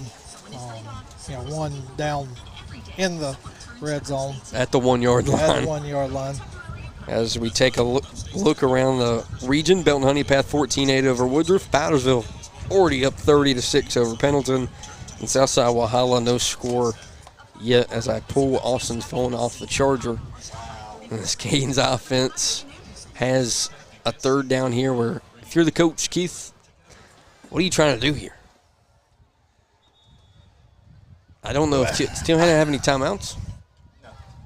I mean, if you run it, you run 40 seconds off the clock. Yeah. So I do that. Try to take this thing to half. I'm in agreement if I'm the Canes, but let's see if Chris Padermo thinks just like us up here in the booth. We've been wrong a lot of times before. Empty set for Colton Bagwell. Snap. QB draw up the middle. He can't break a tackle, so he'll get up past the 15, and that'll run 40 seconds, as I said, off this clock. So we'll get close to 10 to 15 seconds. I feel good about going for it.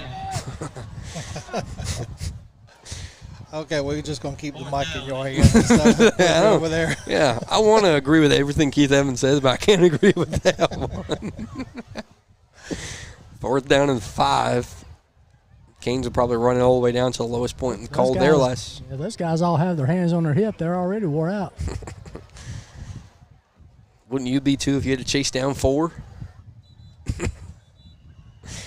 He probably got over 200 yards total offense. He's up over 100. As running and passing should be for 200. Let's see, he's got 115 passing, and he's got 108 rushing. So you are correct, Keith Evans. 200 total yards. As the Canes will take a timeout with 16 seconds. We'll take a quick break, come right back for the punt, and then we'll close out here in half number 1. Blop, blop. When you hear funny noises like that, Jugga, jugga, jugga, jugga. like that, It's time to call Preferred Home Services.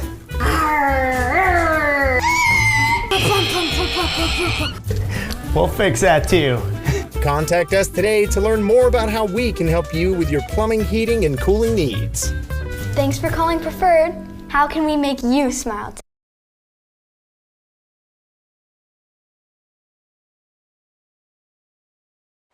So back here, Hanna High School, Jacket stands at the 50, and Acevedo stands inside his 5. 16 seconds to go. I mentioned Walker Broom has a leg, so if this return is good, they could try to steal 3, but Acevedo's been booming them. Just hoping for a clean kick. That is 100% correct. Snap, Jackets bring pressure, and it is tipped. It feels like it's going to take a Canes bounce up past the 40. Still rolling past the 45. 7, 6, 5. And we're at the 49-yard line, and I don't think that's going to give enough time for Walker Broom to get a field goal off at 5 seconds. So the perfect Canes bounce. There you go. That's 5 seconds to see if the Jackets decide to throw it to the end zone, or maybe you get a throw out of bounds. Try to find a second on the clock for Walker Broom. Got our defense back in prevent. Yep. As Brandon Kirby looks like he will play the 30, and they'll have 4 guys back there. Noah Ramey, Tyler Morgan, Titus Sessions. Don't forget, this Hanna team is quick, so if they find a hole, KD Patterson can get going very, very fast. Got to watch out for 9. 1st down and 10. They'll go shotgun. Patterson to his right. Pitch out to 9. Champ Reeves can't get him on the edge. He breaks a tackle. He's inside the 30. Titus Sessions has got a save, and he does as time expires, and the Canes will take a lead. 14-7. Everyone can take that deep breath. The Canes stopped them, and they'll take a lead into halftime. Canes 14, Jackets 7. All right, so we get a word with Coach Ray. Coach, your quarterback has about 225 yards total offense. He's playing great. Yeah, good player, so we're glad we have him. Such a good first half. We're so proud of him. Yeah, we gotta change some things. We gotta get better at a few things, but when you're winning against TL Hanna right now at their place, we'll take it. We just got to grind out another 24. Awesome. Good luck second half. Thank you, Keith Evans. Well, now we'll take our halftime break here in Anderson. Today.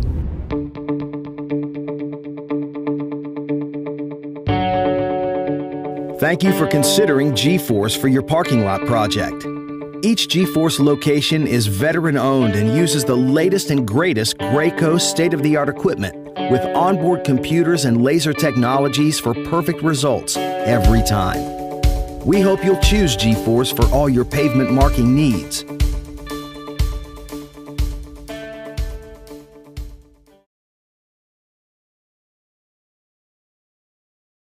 Founders is committed to community involvement within our schools and student athletic programs, and it's a commitment we continue to establish, embody, and embrace for the long haul.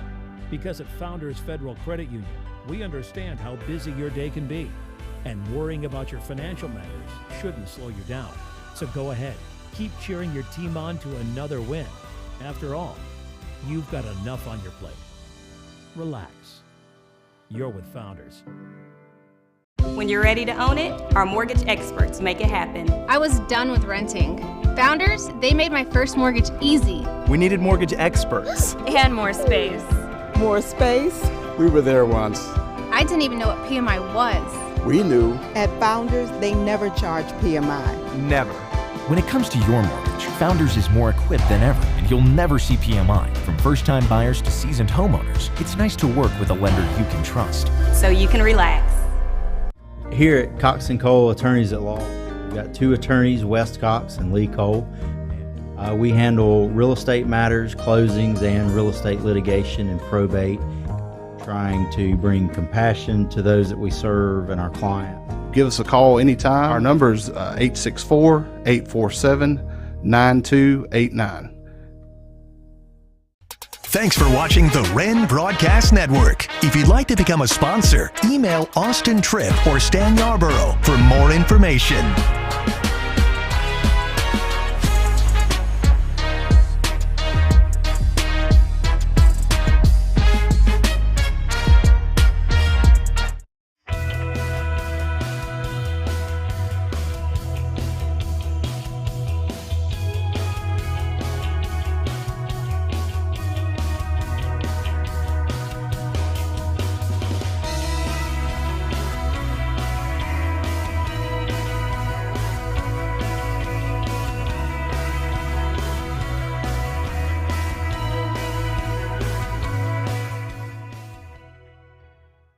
Thank you to our team physicians and athletic trainers for the excellent sports medicine care they provide to our school and community. St. Francis Sports Medicine and Bon Secours Piedmont Orthopedics. Together, we keep you moving. Congratulations to head coach Amy Godfrey. She was named the SCHSL Coach of the Year for all classifications as she won 3A Region 2, the Upper State Championship, the State Championship, and South Carolina Volleyball Coach of the Year. She will be recognized at the annual awards dinner this July. I would give him 15 out of 10 stars. You'll always be super satisfied with Preferred. These guys rock their jobs and are consummate professionals. On time and friendly.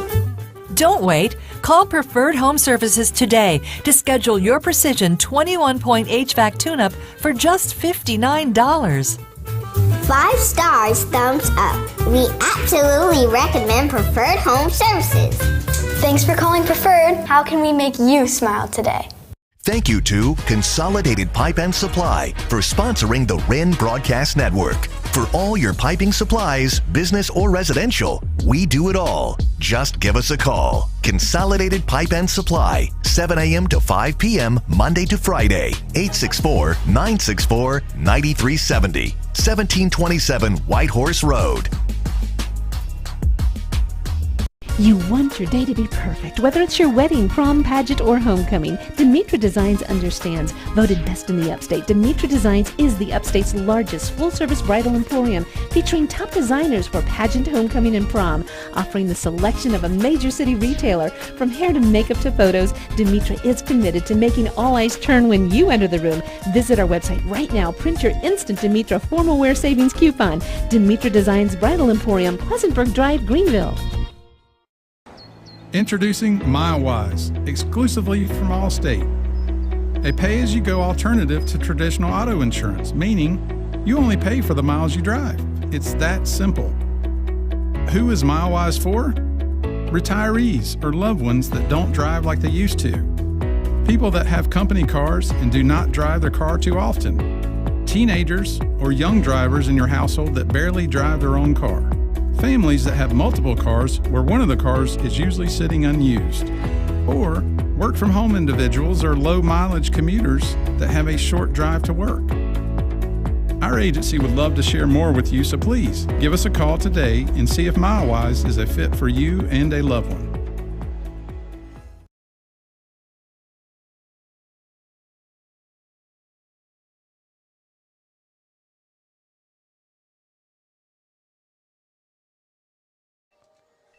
Welcome back to the halftime show sponsored by the Orthodontist. The Canes up 14-7.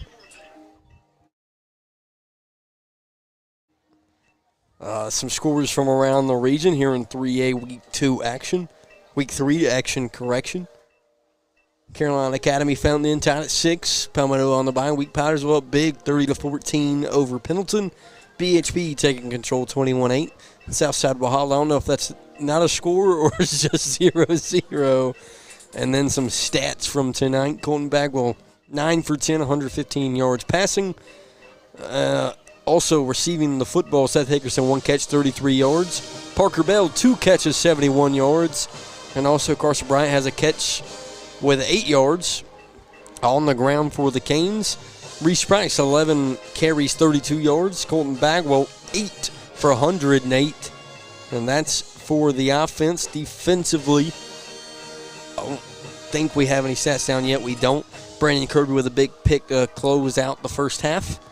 But that's pretty much it here in half number 1. We'll be right back with the second half kickoff here on the halftime show, sponsored by the Orthodontist.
We're back in Anderson County, Hanna High School. The Canes have a lead on the road, and it's pretty much offensively all due to CB4. 9 for 10, 115. We talked about it during the halftime show. 108 rushing, 1 rushing touchdown. And Keith, the junior's been all we've been promised and more tonight on the road. He has been.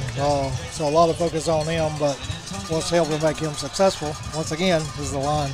Yeah, those Hog Mollies up front have played good all year long as Acevedo looks to get us started here in half number 2. A pooch. It'll take a bounce. It's touched. He has to fall on it. Close to the 25-yard line, right around the 27. So Acevedo has been really good on some of those pooch kicks that kind of bounce the opposite direction. It's worked out a couple times. Had a punt dropped earlier in this ball game by the Jackets. That ended up being a Canes touchdown. Now the defense looks to go to work once again, only giving up 7 points in the first half to this offense who's looked really well through the first couple weeks. See if Hanna adjusts to our defense. It's always fun to see here in the third quarter. Yeah, everyone figuring out what each side's going to do. Snap. Handoff looks like Patterson right side. He breaks a tackle. He's going to fight his way up to the 35-yard line. 9 had himself a big first half on just a couple carries as he inches closer to 100. Tackle by Cam Sanders for the Hurricanes. Katie Patterson had 5 rushes for 111 yards there in the first half. Eight on that one. Second down and 2. It is Cunningham back inside for the second half for the Jackets at quarterback. Snap. He'll hand it off up the middle for a first down up past the 40 to the 41. Vashawn Burton gets the carry. And that's another Hanna Yellow Jacket. First down. Nothing much change from the Hanna offense. Burton and Patterson get the first 2 carries.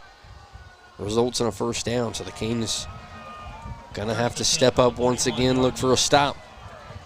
The Jackets on their first offensive drive of the ball game was that KD Patterson touchdown. So they look to replicate that to open up the second half. Snap. Hand off to Patterson right side. He has a hole a little bit more, makes a move up past the 50, breaks outside. He's got the speed to kill. He's got the 40 with a block, the 30. He looks to try to bounce his way inside the 20, and he does down to the 19, and KD Patterson is on track again for 150 plus. Noah Ramey finally brings him down. 9 will check out. That's good news for Canes fans at home. He's been the guy to kill you. First and 10 from the 19-yard line. Cunningham goes under center. Burton stands behind him. Snap, puts Bowles in motion. He hands it off to 1. He's got a hole, breaks a tackle. He bounces inside the 5. First down for the Jackets. And they're looking to sting here to open up the third quarter with 10:22. Maybe the Canes came out in the second half and said, we got a lead, we can relax a little bit. Hopefully they'll adjust back and get back the way we were playing. Not working so far. Jackets looking to score here to tie this ball game up. Another good sideline view. It is from Logan Dew. Cunningham goes under center. Snap, handoff right side. Looks like 22. He'll bounce to the 1. Touchdown. Canes, Josh Johnson. And the lights start going off and on here in Anderson as Hanna's almost tied this thing up, pending the PAT.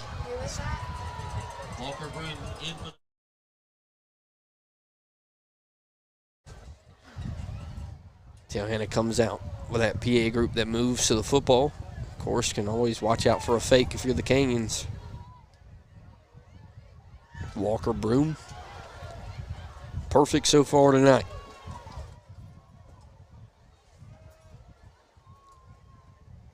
Snap. Hold, kick up. Good. The Canes and Jackets tied with 9:52. So we'll get right back here as the Canes offense looks to take the lead here on the road. Here at Cox & Cole Attorneys at Law, we've got 2 attorneys, West Cox and Lee Cole. We handle real estate matters, closings, and real estate litigation and probate, trying to bring compassion to those that we serve and our client.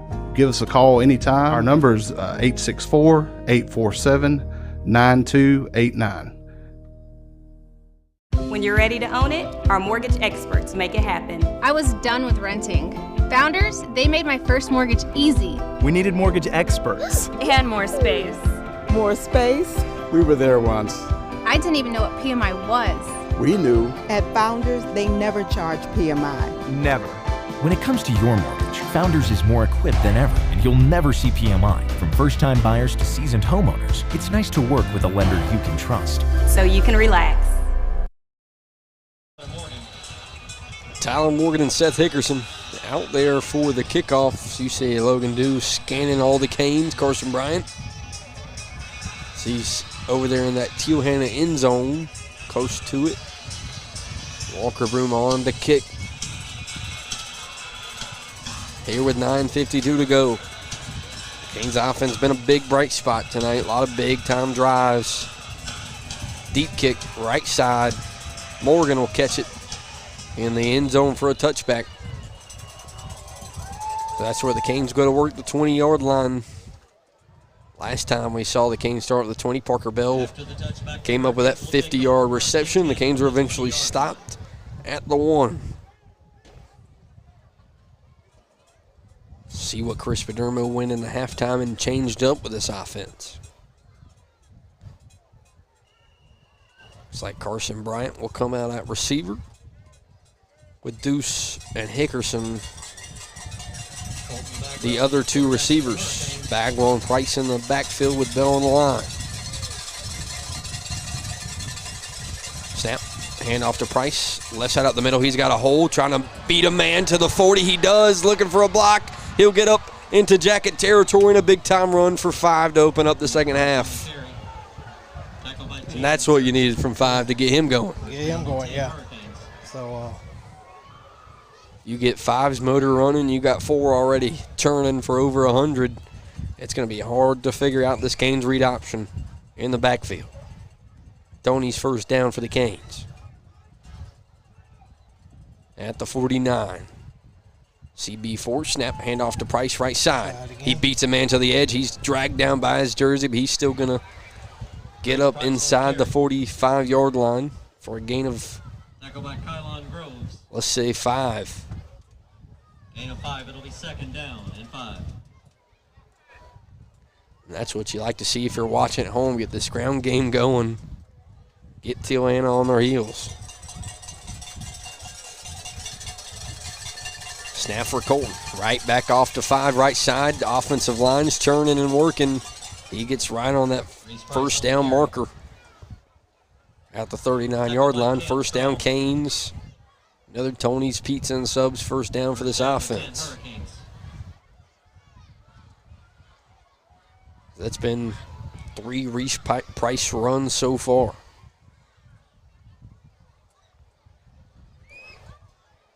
Talked about it coming out of halftime. This O-line's doing the dirty work tonight. Snap. Hand off to Price left side, looking for a hole. Finds one inside the 35 to the 34.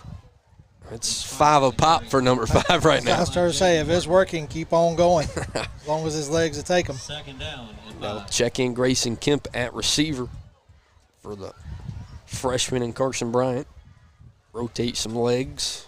It's kind of like, are you setting yourself up for a pass? Or? Big time play here. Yeah. Catch them off guard on the play action.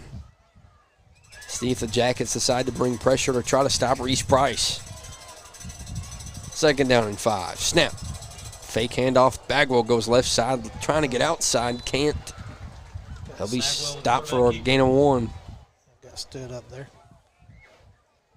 3rd and 4. That makes it for the Canes. And that brings up third. More than likely 4 down territory as you hear the Hanna crowd and student section trying to get behind their defense. 1 up top, 3 down low for 4 and 5 in the backfield. Snap. He'll drop back to throw. Got pressure in front of him. Screen pass. Caught looking for a first down. He's hit, still driving. Seth Hickerson. I think he pushed himself forward enough to get it. That he did. Pass complete to Seth Hickerson. I think that's a first down. He paid the price on that one. But. Man, Seth Hickerson showing he's more than just one of those deep ball guys. He can fight for a first down, and that it is a first down for the Canes. Tony's first down for the offense. Got Evans down there at the yardsticks. Bagwell takes a snap, hands it off to Price left side. Looking to get outside, does. He's got a first down, a little bit more inside the 20. Down close to the 18. Stop by taking Cole. We talked about 4 all first half. Right now it's 5's time to shine as they're in the LLC Roofers red zone. Perdomo said they're saying, Hanna, we can run the ball too. Yeah, if you want to take this time off and run the football, we'll match you. Canes looking to speed it up just a little bit. First down and 10. Snap. Hand off to 5 up the middle. He's running with some aggression. He battles his way down inside the 15, close to the 10. Down to the 12. That it is, second down and 4 for the Canes. Jackets trying to make substitutions. Get some fresh legs in there to try to stop this offensive line from the Hurricanes. 1 up top, 2 down low. Again, tight end on the line for the Canes left side. Bagwell, snap, QB draw left side. Looking for a block. He's got a first down and a little bit more inside the 10. No passes so far on drive number 1. Or, correction, there was a screen pass to Seth Hickerson. Popped up, ready to get the play. First down, Hurricanes. Keep it moving. Canes defense gives up 7. This Canes offense comes right back out looking to strike in response. First down and goal. Shotgun. CB4 takes a snap, hands it off to Reese Price. He's met by hosts of Yellow Jackets. Reese Price on the carry. Close to the 6. Stop by Jaden Martin. This is a story we saw to open up the ball game. The Jackets got 4 straight stops on first and goal. Canes looking to rewrite that here to start the second half offensively. 1 up top, 2 down low. Bagwell, snap. Looks like a QB draw right side. He's got a hole. He's going to turn it up. Flag in the backfield, but it's a touchdown at the moment. Bagwell, the quarterback keeper. There is a penalty marker on the play. And that flag in the backfield makes me hold my excitement, because it's more than likely on the Canes than it is holding. So a touchdown negated. Bad news about holding, and that makes it not just not second and goal, it makes it second and goal outside the 15.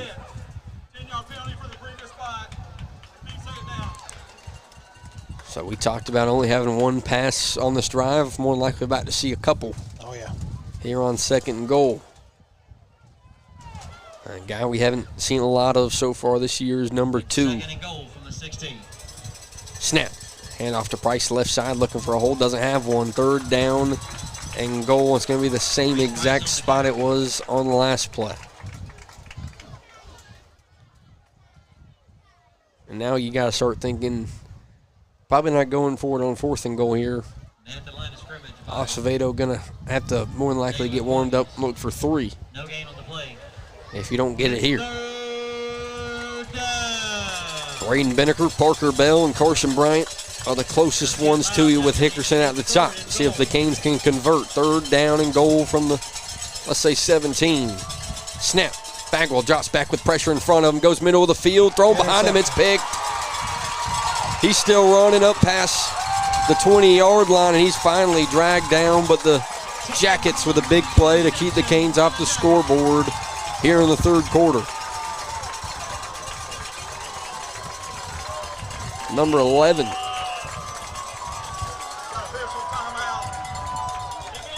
Jackets will take over 1st and 10 from the 21-yard line. So that's going to be Tegan Cole for the Jackets.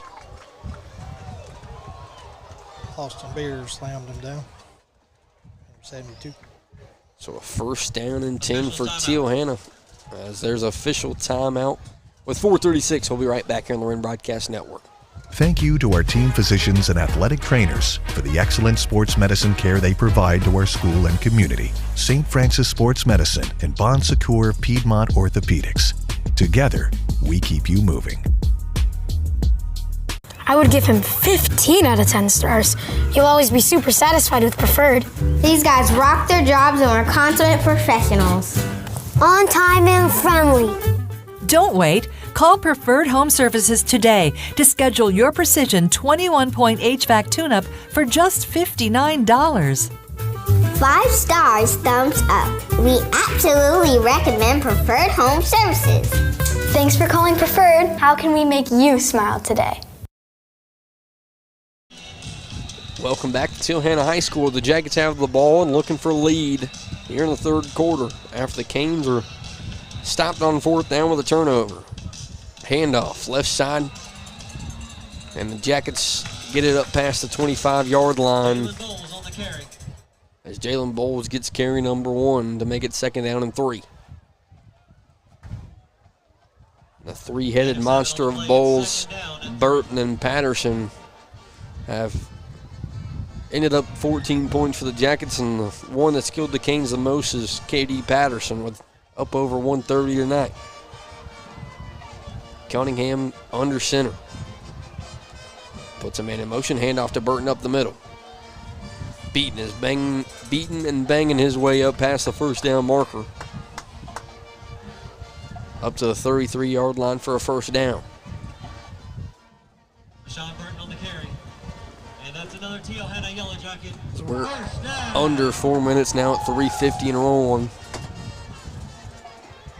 This is the drive you feel like you have to have a stop here, Keith. Yeah, we're hoping to get something on this one, but I'd love to see a fumble on a handoff or something and give us back some good field position.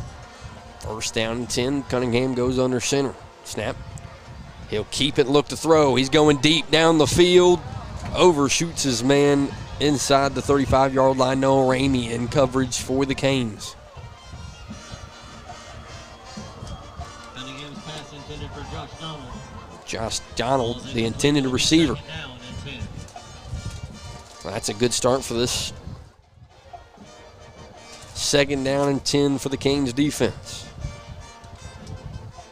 Need a short play here to make it 3rd and long. Need one of those guys, Cam Sander, Tyrone Jackson, to get in there and get dirty with it. Patterson goes right side. He breaks outside. No one's going to be able to wrap him down. He's still rolling up past the 45. Tyler Morgan gets juked out by KD Patterson, and he's going to take it all the way home here in Hanna. And they can feel it. KD Patterson is a man amongst boys at the moment as he's up close to 200 yards. Flag on the Jackets. Oh my goodness, I didn't see that one. Keith got some. That should be a clip on them. It's a block in the back is what they've called. So they'll mark it all the way back. Looks like that flag is at the 49.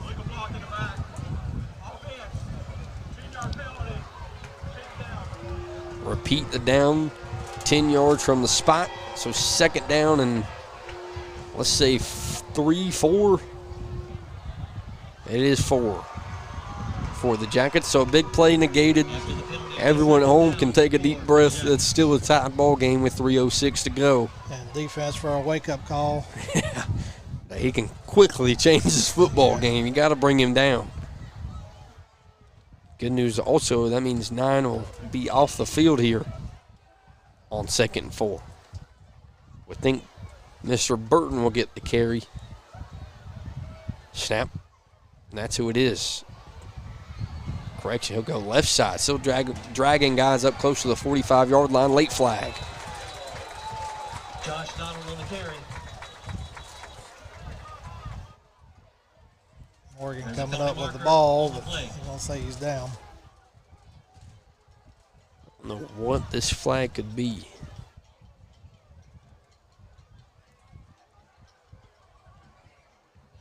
Canes and Jackets having some conversations. They talk about this penalty closest to you. And it looks like it's going to be on the Canes. Face mask. That puts it in Canes territory at the 49-yard line. And the Jackets are rolling once again. Mr. Cunningham came in here in the third quarter, put up 7. Now leading another drive once again. He goes under center with either Burton or Donald standing right behind him. Snap, handoff right behind him. He drives his way up close to a 6-yard gain. It is Burton. It's just hard to imagine they can get that much momentum going into that pile. Quickly. Push it, yeah.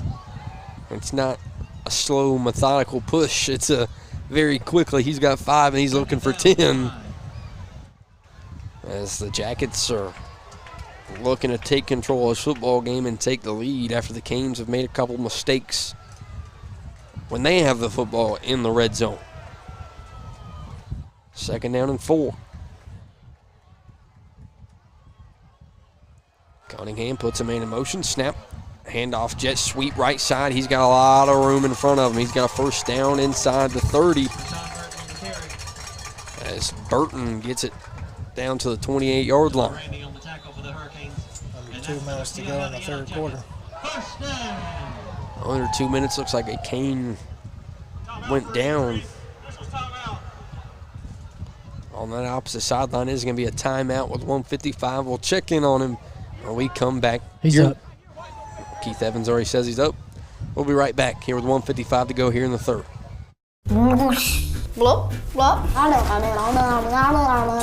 When you hear funny noises like that, Jugga, jugga, jugga, jugga. like that, it's time to call Preferred Home Services.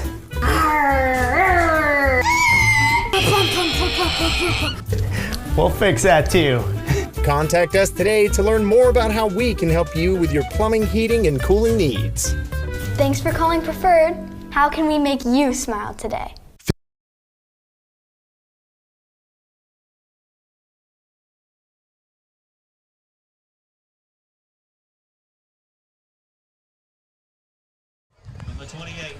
Back here on the road, the Canes defense on their heels inside the 30.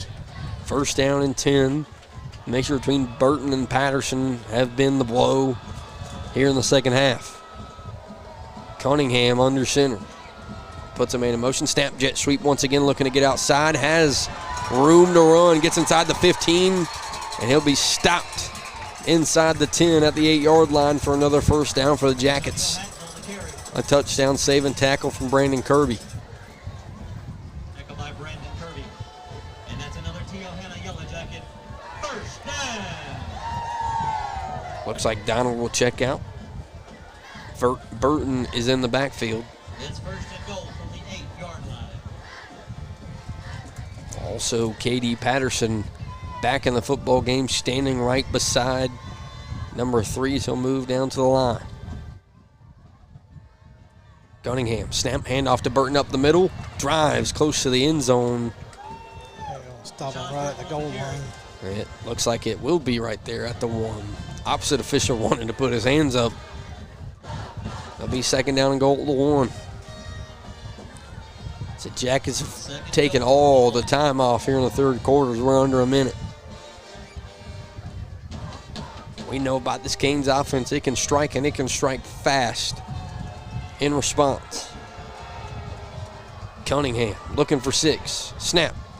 Handoff right side to Patterson. Cam Sanders trying to drag him down. He's going to get in the end zone nonetheless. As the Jackets go 14 unanswered to make it 20-14, pinning the PAT.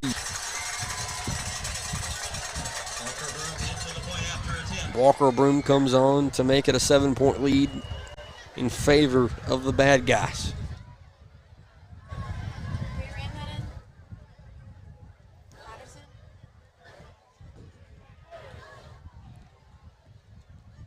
Canes have come close to blocking some of these PATs.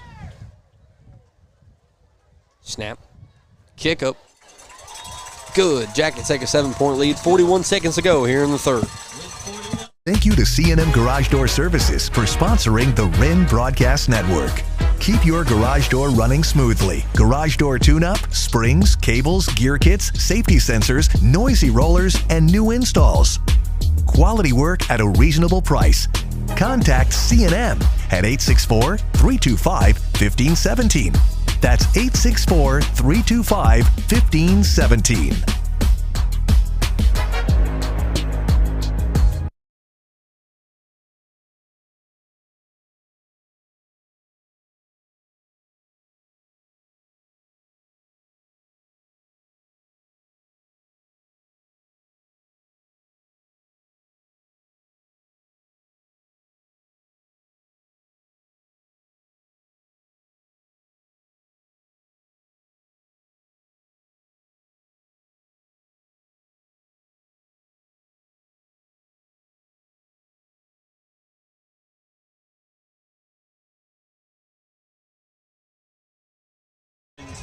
Back here on the Wren Broadcast Network. Of course, thank all the sponsors, Team Wise, for being the title sponsor of this year. Logan Dew on the sideline, Keith Evans on the Canes sideline, Ethan Mayfield on the main camera, Austin Tripp on the 1s and 2s, and Keith Ausburn up here in the press box with myself. Canes looking for a response to cut this 14 straight points for the Jackets off. Walker Broom to kick. Deep.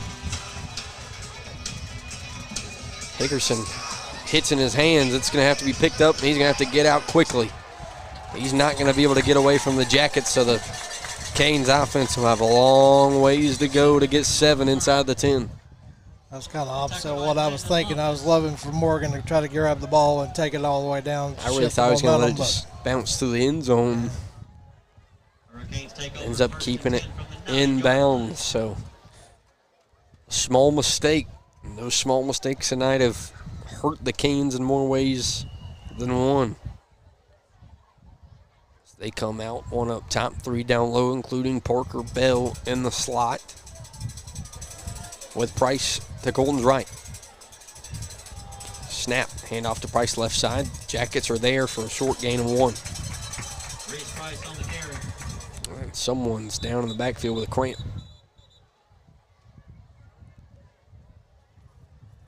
Tackled by Noah Miller. We have a player shaken up on the play.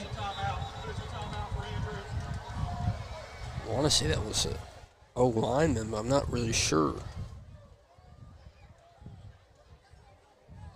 Can't get a good view of a number either. Anyways, we'll take a quick break. When we come back, the Canes still driving, 2nd down and 9 as they try to tie this thing up on the road. Once upon a time, moving was stressful and far from a fairy tale. How are we supposed to move our house and get rid of our junk? But the big bad move was no match for college hunks hauling junk and moving. Have no fear, the hunks are here.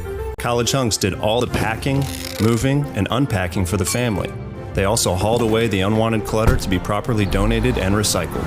And the family moved happily ever after. Make moving and junk removal less stressful and more magical.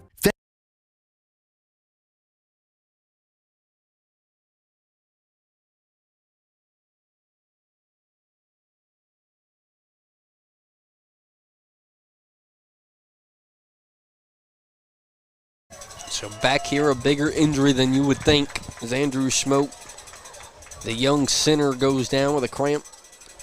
So we're going to quickly find out how this is going to work. 2nd down and 9. Snap good. Bagwell drops back, looking to throw. He goes right side, has Seth Hickerson for a 1st down. He gets tripped up at the 29. He beats the ball on the turf because he knows if he gets an open space, he can get going. And that's going to be the capper as the Canes get a 1st down to close the 3rd quarter. When we come back, Keith, Canes looking to tie this thing up. It's a good way to end the quarter. Positive note, give us some breathing room. We'll see what we got. That we will. When we come back, 4th quarter time in Anderson. Thank you to Consolidated Pipe and Supply for sponsoring the Wren Broadcast Network. For all your piping supplies, business or residential, we do it all. Just give us a call. Consolidated Pipe and Supply, 7 a.m. to 5 p.m. Monday to Friday, 864-964-9370, 1727 White Horse Road. Introducing MileWise, exclusively from Allstate. A pay-as-you-go alternative to traditional auto insurance, meaning you only pay for the miles you drive. It's that simple. Who is MileWise for? Retirees or loved ones that don't drive like they used to. People that have company cars and do not drive their car too often. Teenagers or young drivers in your household that barely drive their own car. Families that have multiple cars where one of the cars is usually sitting unused. Or work-from-home individuals or low-mileage commuters that have a short drive to work. Our agency would love to share more with you, so please give us a call today and see if MileWise is a fit for you. First and down a and 10 as we open up the fourth quarter. Canes down 7. Bagwell in the backfield takes a snap, handoff to Price up the middle. He goes right side. He's got 7 or 8 up past the 35-yard line. Reese Price has made this second half his half so far on the ground. It makes it 2nd down and 2. Maybe 3. 2 up top, 1 down low. Snap, hand right back off to Price, right side. He's looking to get that first down. Looks like he's going to get real close, maybe a yard short. Price on the carry. Stopped by Kylon Groves. And it is 3rd down and a long one. Looks like an offensive line will check in for the Canes. Smoke looks like he came in for a play and didn't feel right. So go right back to the backup center. Number 59, big 3rd down here. Yeah, this one of the most important plays we got a flag just thrown in. Is that a delay? Nope. It is a snap infraction. Checked in the center. I mean, I hate picky flags like that. Probably came in, put his hand on the football, moved to the half-inch. So 3rd down and 1 turns into 3rd down and 6. Very important play here. 2 up top, 2 down low. Bagwell takes a snap. Nice blocks in front of him, hits Parker Bell. He's going to be dragged down short. 4th down and 1 once again. Pass complete to Parker Bell. We know Freight so far this season, this is a go-for-it situation. I was trying to say. Down and 1. We're going to punt it. Looks like that we are. Shocking the way Teal Hanna's been able to move the football in the second half. Yeah, it is. It's kind of like, you're right there. What do you do? Yeah. It's want to punch us over for a yard, trust your O-lineman. That doesn't take away that Sydney Rose is your special teams coordinator. This is easily be a fake. It's in the back of the minds of Jacket faithful. Flag. That's a delay game that kind of sealed your decision. So 0 on the time clock. And it is. So your go-for-it decision's out the window. Makes it 4th down and 6. 2 flags on this one little sequence of plays that have made it from 3rd and 1 to 3rd and 6 and 4th and 1 to 4th and 6. Acevedo stands inside the 20. Snap. Gets it away. Another boomer. So when he gets a leg into it, he can get it a very long ways. Caught at the 30. That's where the Jackets will go to work. Kings defense looking to get a stop here in the 4th quarter. You want your day to be perfect, whether it's your wedding, prom, pageant, or homecoming. Demetra Designs understands. Voted best in the Upstate, Demetra Designs is the Upstate's largest full-service bridal emporium, featuring top designers for pageant, homecoming, and prom.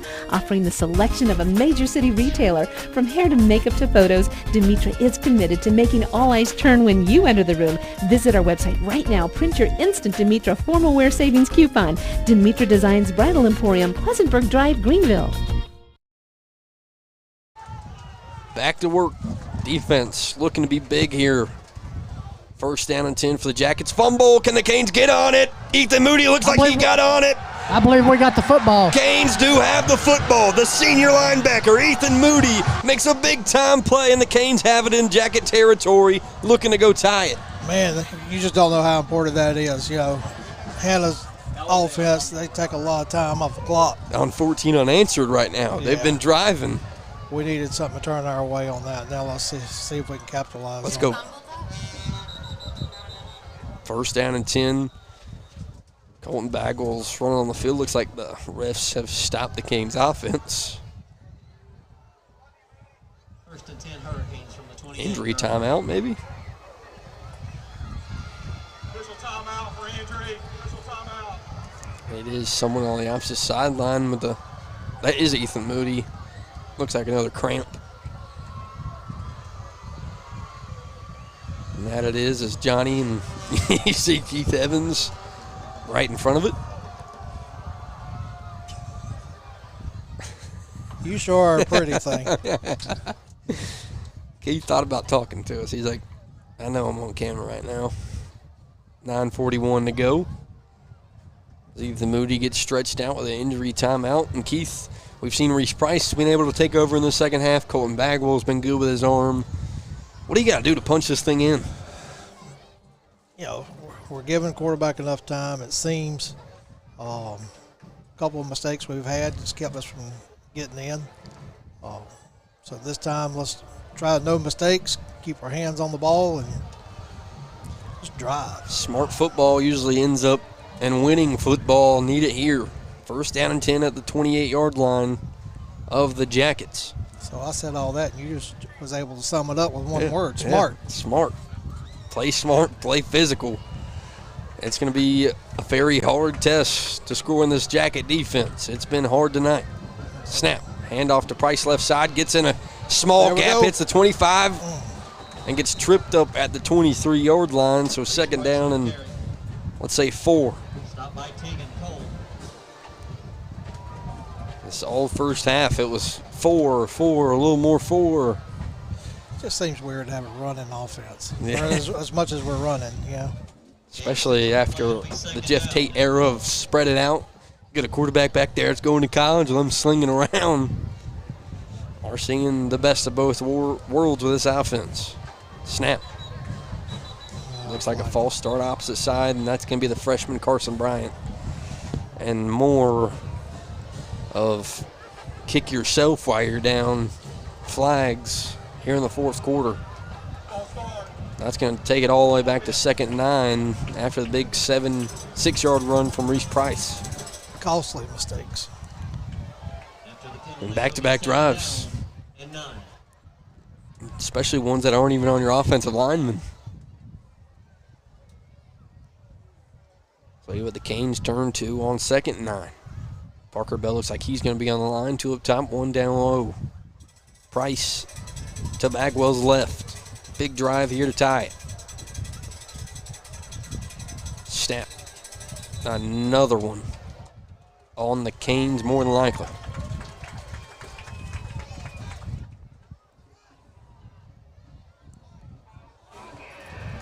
False start. Make it 2nd and 14.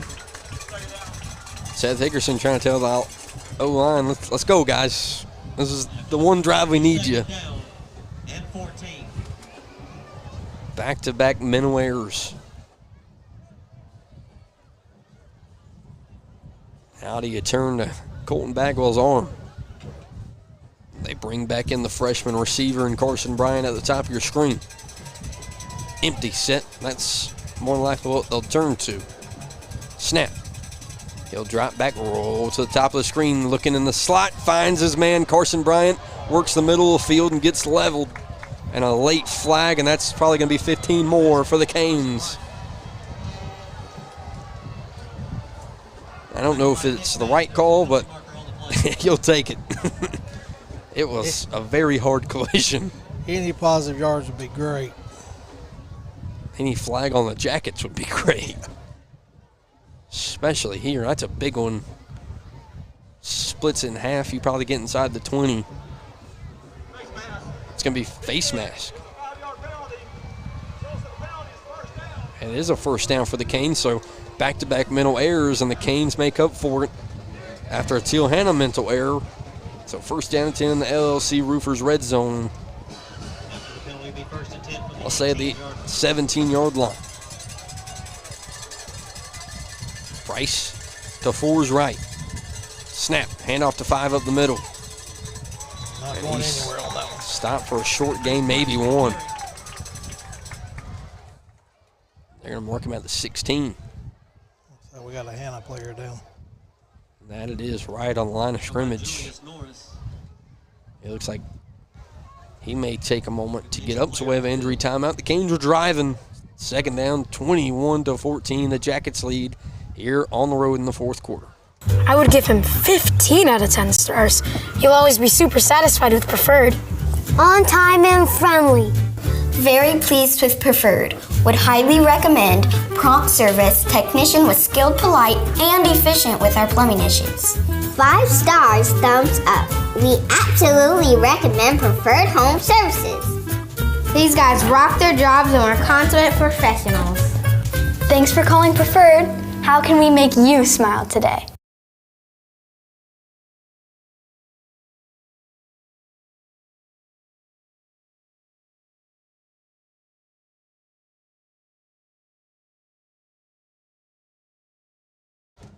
Welcome back to Canes football on the Wren Broadcast Network. 21-14, the Canes are driving. Second down and 9. Looking at Chris Padermo pull out the bag of tricks. Snap. Hand off to Price right side, looking for a hole up the middle. He's got 4 or 5 to make it third down and a little bit more manageable. I'll mark it a little bit shorter. It's going to be 3rd and 5. That brings up 3rd down and 5. 4-down territory. When you're down 7, you need 7 here to tie this thing up. 7 minutes to go. Big 2 plays here for the Canes offense. This is a drive. We got to do something. Canes trying to do the unthinkable. Bagwell takes a snap, drops back, looking to throw. He'll roll to the bottom of your screen. He breaks a tackle, gets back up to the top, finds a man open inside the 5. He can't break the tackle, but a first down for the Canes, and CB4 and a late flag. Flag on Hanna, too. Unsportsmanlike conduct, I think. Keith Evans is right on top of it, so I'll take his word. That was a late flag high in the air. I jerked that flag out and threw it myself. That'd be very smart. Can you start holding the flag near the end zone? Where did this come from? Either way, should be a first down because that flag should be post play. Man, Colton Bagwell continues to just mesmerize the viewers at home and even us up here in the broadcast booth. I don't know how he was able to get out of that sack. And it is on the Jackets. First down inside the 2-yard line, closer to the 1. Is that far marker right in front of Keith Evans is first down in the LLC Roofers red zone. Can the Canes punch it in? They've been here twice, and they're 1 for 2. 1 up top, 2 down low. Price to Bagwell's right. As the refs try to get this thing situated, and we're ready to go. Canes down 7, looking to tie it up. Snap. Handoff to Price. Right side, breaks the tackle. He's going to go down, maybe even for a loss of 1, right on that line of scrimmage. Brings up 2nd and goal.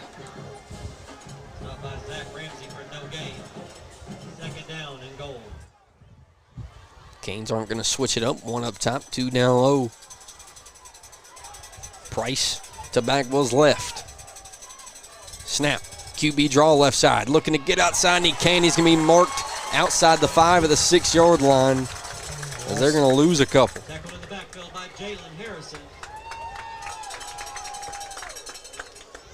Now, Keith, you turn to the arm. That's been big on this drive. Loss of 2 on the play. Can't keep running to the teeth of that defense. No, we 2 plays to punch it in. 3rd down and goal. Bagwell shotgun. Takes a snap. He will throw. Left side going to the end zone. Turn around. He can't catch it. Seth Hickerson off the fingertips. Oh, he had it and dropped it. And this play is going to mean a lot to the outcome of this football game. It's 4th down. Yeah, the way Hanna runs the ball, this is 4th down and goal. Are they bringing on the field goal team? Looks like they are. Anthony Acevedo looking to make this a little closer of a football game, make it 17-21. They want to get set up. They got 5 seconds to go on. Better do a timeout. Here it goes.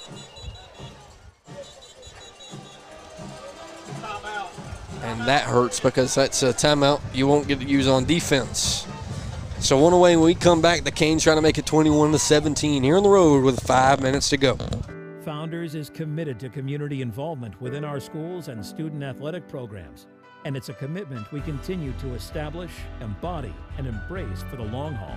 Because at Founders Federal Credit Union, we understand how busy your day can be. And worrying about your financial matters shouldn't slow you down. So go ahead, keep cheering your team on to another win. After all, you've got enough on your plate. Relax. You're with Founders.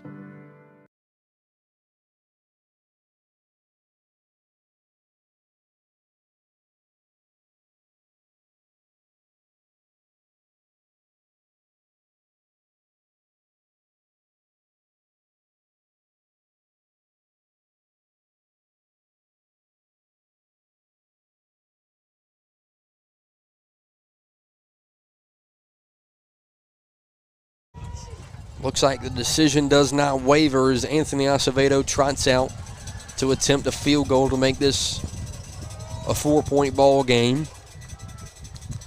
They had to use a timeout before getting delay a game. So this should be a chip shot for 19. Wincop on the hole. Snap down, kick up. Good. The Canes make it a 4-point game. 5:24 to go. The defense will be the key if the Canes want to win tonight. 21-17 Jackets, 5:24 to go here in the 4th.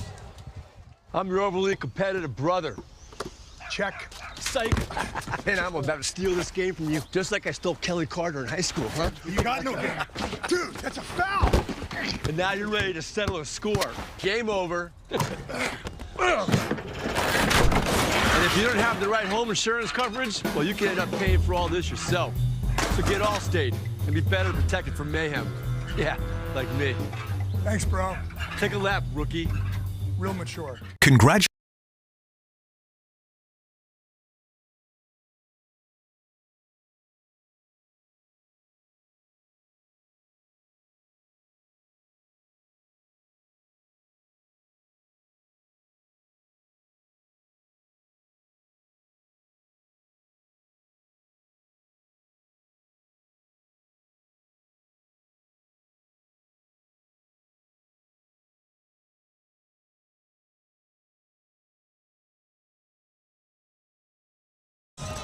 Back here for the kickoff.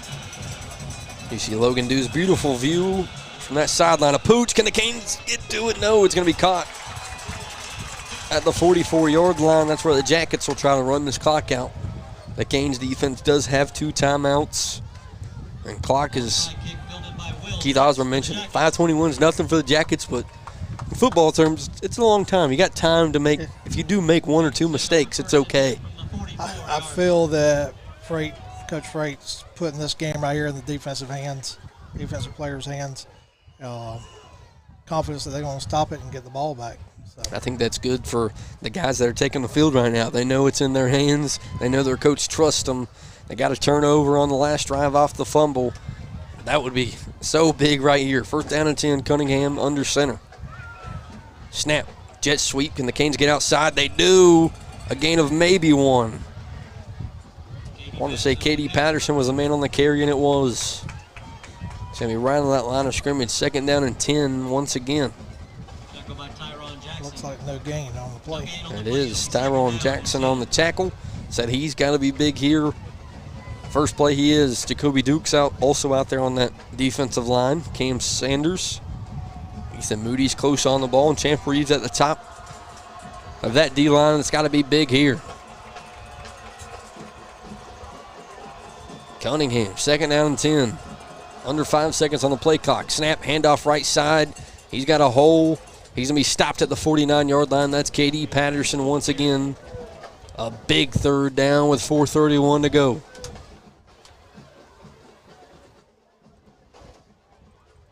Good news for Canes fans. They're running it. Which side are they going to run to? Who are they going to run it with? That question's up for the defense to solve here on 3rd and 5. Yeah, we really need a no gain on this one. Both fan bases feeling it. Cunningham calling out the play. Tyrone Jackson relaying information at defensive tackle. Canes need to stop. 5 seconds on the play clock. Are they going to get it off? 2 seconds. Timeout, Jackets with 3:54, so the Canes defense will get to think about it a little bit longer, as maybe the play of the night is about to take place here in Anderson. We'll be right back on the Wren Broadcasting Network. Congratulations to head coach Amy Godfrey. She was named the SCHSL Coach of the Year for all classifications as she won 3A Region 2, the Upper State Championship, the State Championship, and South Carolina Volleyball Coach of the Year. She will be recognized at the annual awards dinner this July. I would give him 15 out of 10 stars. He'll always be super satisfied with preferred. These guys rock their jobs and are consummate professionals. On time and friendly. Keep your septic system running smoothly. For a limited time, we're offering septic tank pumping for just $399. Call Preferred Home Services today to take advantage of this offer. 5 stars, thumbs up. We absolutely recommend Preferred Home Services. Home Services. Go, go, go, Preferred. Back here, Powdersville taking the lead, 50-28. I want to say that was what Keith said. 3rd down and 5 for the Canes defense. Cunningham under center, puts a man in motion, snap, handoff up the middle. The Canes can't get to him. Vaishon Burton's got a 1st down, and a little bit more clock's about to come off here at Hanna. I said you got time to make mistakes. I think that might be the only mistake you're allowed to make with 3:45 to go. 1st down and 10 in Canes territory.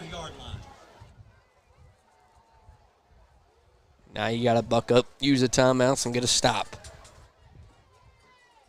3:30 and rolling. Cunningham standing shotgun at the moment. He's just going to sit there and watch that play clock. He is. Snap, handoff right side. Canes looking to get in the backfield.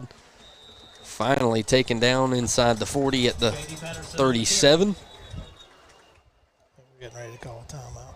That's what it should be, a Canes timeout. As Freight steps on the field, 2nd down and 6 for the Canes defense. And Keith really got to just load the box and go get them. But those trap plays the Jackets set up are hard to figure out. Yeah, they are. You know, they're notorious for them. It's year after year, and you know, I think we'd have it figured out, or everybody'd have it figured out because they do it all the time. But it's hard when you got guys up front like that can push you for 5 or 6 yards, even if you don't get a good jump. So you see Jordan Miller, the new defensive coordinator from Hanna, linebackers coach a year ago, and Anthony Freight, defensive mastermind, a state champ here as DC, and also a head coach over there at Hillcrest. This is a big-time stop. But even, let's say, worst comes to worst, you don't win this football game. Still, 21-17 against a team that, if you would have told me this at the beginning of the year, you probably would have laughed at me. And that's, you know, kind of like I our first game of the season, the scoreboard didn't tell it all. Yeah. At least mental mistakes. You had a lot right of chances now. to win this football game. Oh, we got another chance to win it here on this drive. 3:13. 2nd down and 6 for the Jackets. Canes' interior D-line got to be big. Cunningham puts a man in motion. Snap, handoff right side. He's got a hole, jumps over a guy, and he's inside the 30 for another Jackets first down. 3 minutes to go, and they can run off a little more clock as the Canes only have one timeout. And that's another Hanna yellow jacket. So we were on the one time, I think within the 20, a couple of times. Yeah. Turnover at the end of the third quarter, interception on 4th down. Jackets trying to make the most of those Canes mistakes and steal a win here at home. 2:45 to go. Do the Canes have enough time? Snap. Handoff. Jet sweep the Broyles. No one's out there. He's going to have a first down, a little bit more. Cuts back inside. He scores, but You got a flag on the 20-yard line. I did hear flag. The ball was in for the Hanna yellow jacket touchdown, but there is a penalty marker on the play.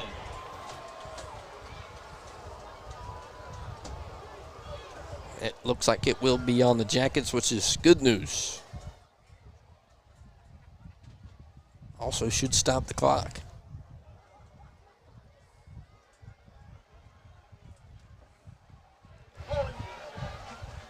Make it first down and 12 back at the, say, 31-yard line. So 2:31. I just don't know if that's going to be enough time with one timeout. Also, we know the leg of Walker Broom. They can easily make this a 7-point ball game once again. As Burton checks in. We need for Hanna to make a mistake here. We need to try to tackle that football. Yeah, another big snap fumble would be big. Cunningham puts a man in motion, hands off to Burton up the middle. Canes finally get him down, 2nd down, and let's say 7. Canes looking to save one of those timeouts as we creep in close to the 2-minute mark here in the 4th. Yeah, by the time they snap the ball, we're going to be under 2. Yeah. The one timeout, they can run 40 more seconds off even if we get the 3rd down. If the Canes get it back, it's going to be close to a minute with no timeouts. 2nd down and 7. Cunningham under center. Puts his man in motion. Thinks about it. 2 seconds. They're going to take a timeout here. 1:45 to go. The Canes on their last legs here on the road. Down 21-17. Here in the 4th at Hanna.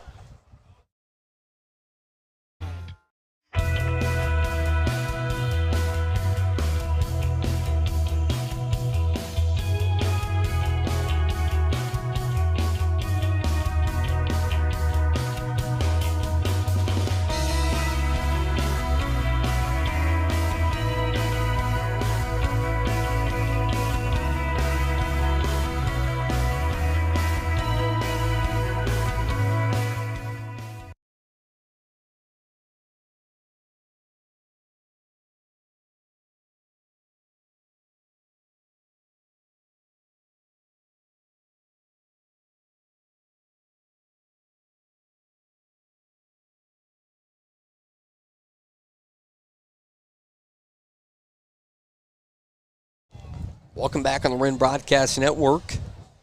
I said before we left, 2nd down and 7, 1:45.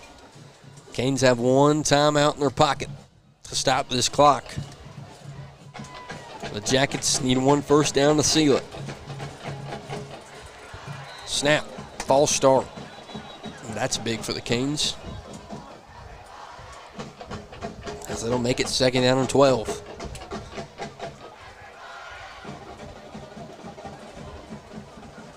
So now if you're an optimistic Canes fan, you think, okay, 2nd down and 5, I'll say they don't get a first down, they settle for a field goal, make it a 7-point ball game. The bad news on the other end of that spectrum is, as I said before, you're going to have maybe a minute. Maybe a minute. We know this offense is explosive, but it would take A mighty big play to get 7 with a minute to go. 2nd down and 12. Canes defense need it here. Cunningham, snap. He'll keep it. Look to throw. He's going to go play action deep in the end zone. Can the Canes turn around? Bat it away. The clock's going to stop as well. A big-time play for the Canes defense. And I said a minute. Now it's 3rd down. You got a timeout. You get at a minute 30. I know you want to seal it there, but that's a very suspect play call if you're a Jacket fan listening in. I thought he done had the ball in hand and done tuck off up through there until I seen it going through there. That's a textbook defensive play, I can tell you that. Though. Turned around last second. Nice play on the football. 3rd down and 12. Canes need one more play. Snap, pitch out, right side, got to get outside. They're not going to get to him. He hits the 20. 1st down and a little bit more, and he's into the touchdown. Vaishon Burton is going to seal it for the Jackets. And that's a story of the night. Every time you feel like you got it in control, the brakes fall off, and it feels like it goes the other way. And I hate it for the players in the Cane Nation, but Gets so close. But also a sign of progression here on the road. First road game, hostile environment, 5A school. And we've talked about it all night. Had your chances. As Walker Broom comes on for the PAT to make it 28-17. Kick up. Good. Thank you for everybody that's watched the streaming broadcast tonight. 100%. We know we've had 200-plus viewers tonight. As when we come back with 129, the Canes, of course, they're not going to stop fighting with a minute and more to go. 28-17, the Jackets have control here in the 4th.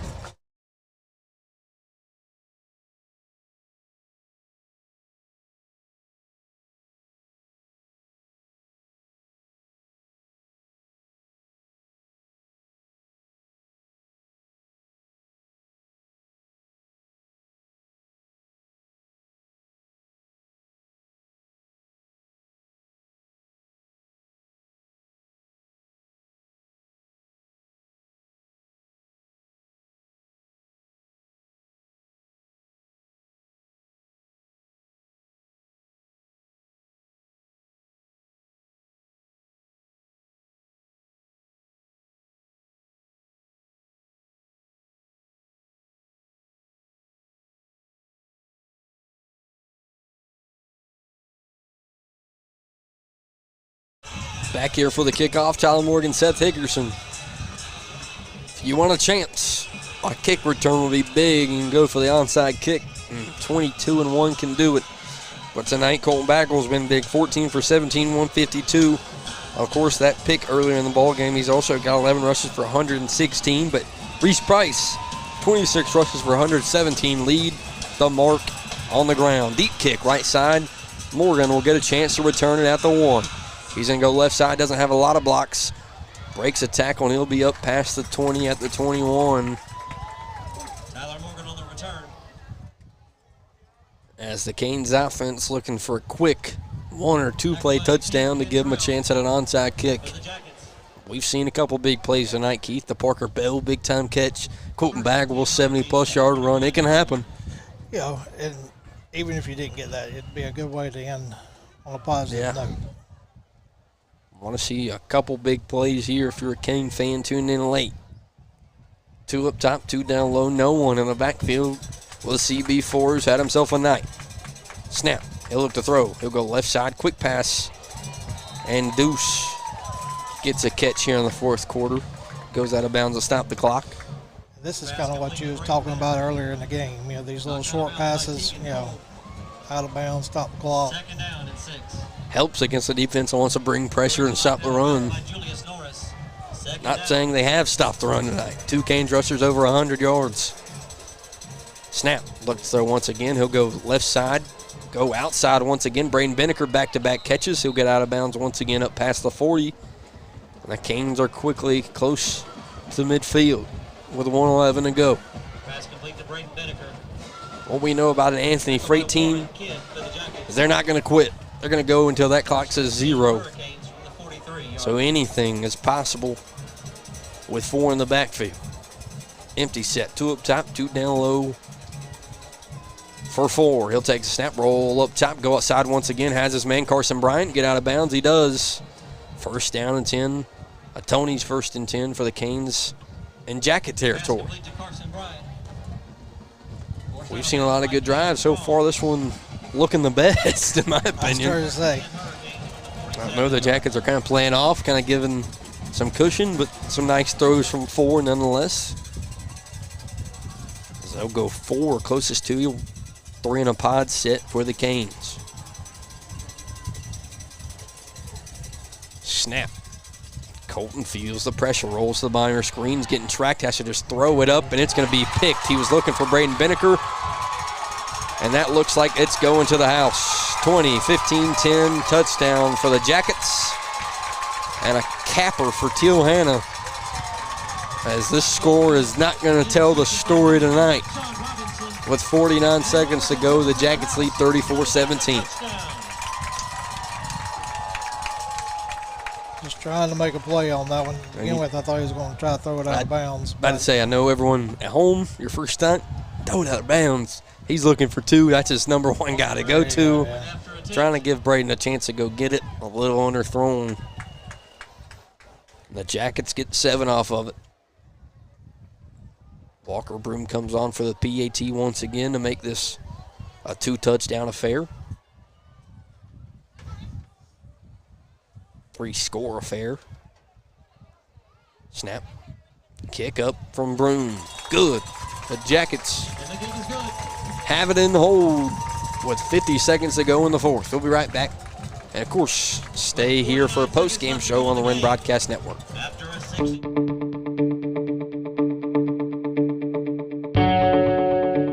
Thank you for considering G-Force for your parking lot project. Each G-Force location is veteran-owned and uses the latest and greatest Graco state-of-the-art equipment with onboard computers and laser technologies for perfect results every time. We hope you'll choose G-Force for all your pavement marking needs.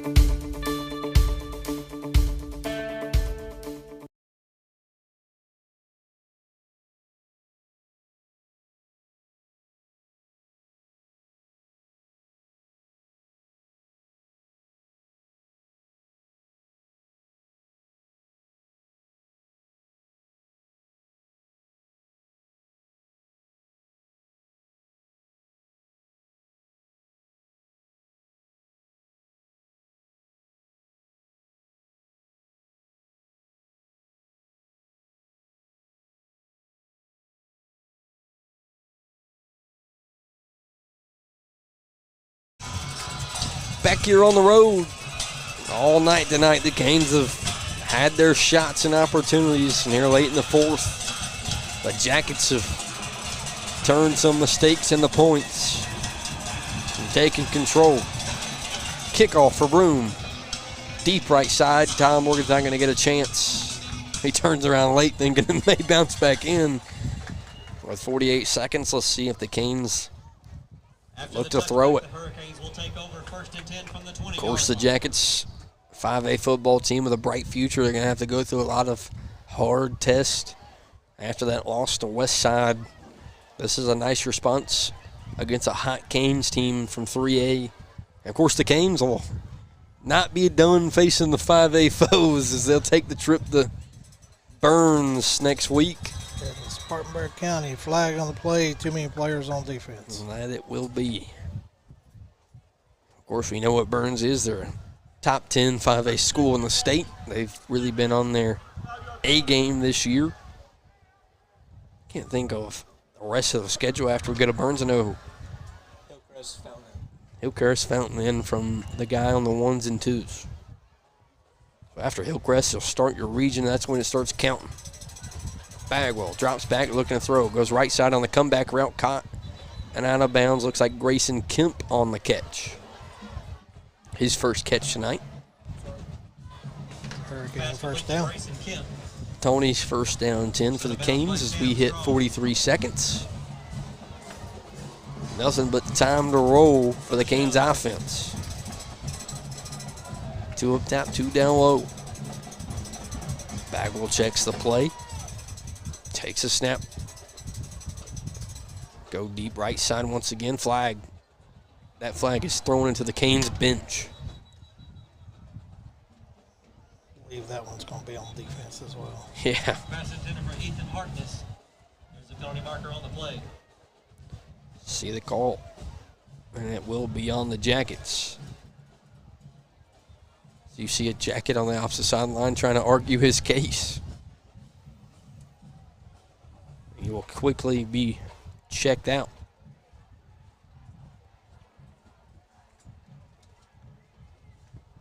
So should be first down and 10, a little bit closer to the 50.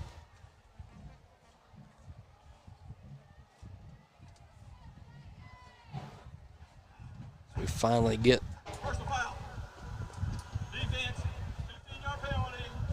personal foul on the Jackets, so 15 yards marks it in between the 46, 47-yard line for the Canes. Colton Bagwell, these passing stats keep looking a little bit better. He's going to go 200 through the air and 100 on the ground tonight. Snap, drop back. He's got pressure in his face, steps up in the pocket, looking to throw, jukes a man out the 50. He's got speed and space in front of him. Breaks a tackle inside the 40, gets out of bounds. He is a magician in the pocket for another Tony's first down and 10. It is about 60 yards for a 20-yard gain. It is unfathomable the step up that Forrest taken in a year's time. Not just we talk leadership, but ability. 2 up top, 2 down low. Snap. Look to throw. He's got pressure. Short. Looks like Colton Bagwell and Seth Hickerson a little bit disconnected on that one. Second down and 10. 22 seconds to roll. We talked about last drive being a little, you end on a positive note. This would be a real big positive note. Make it 35-24. Tell a little bit more of the story that happened tonight. Snap. Drop back. He's got pressure in front of him. Deep down the sideline, right side. He's grabbed. No flag on the sideline. 16 seconds.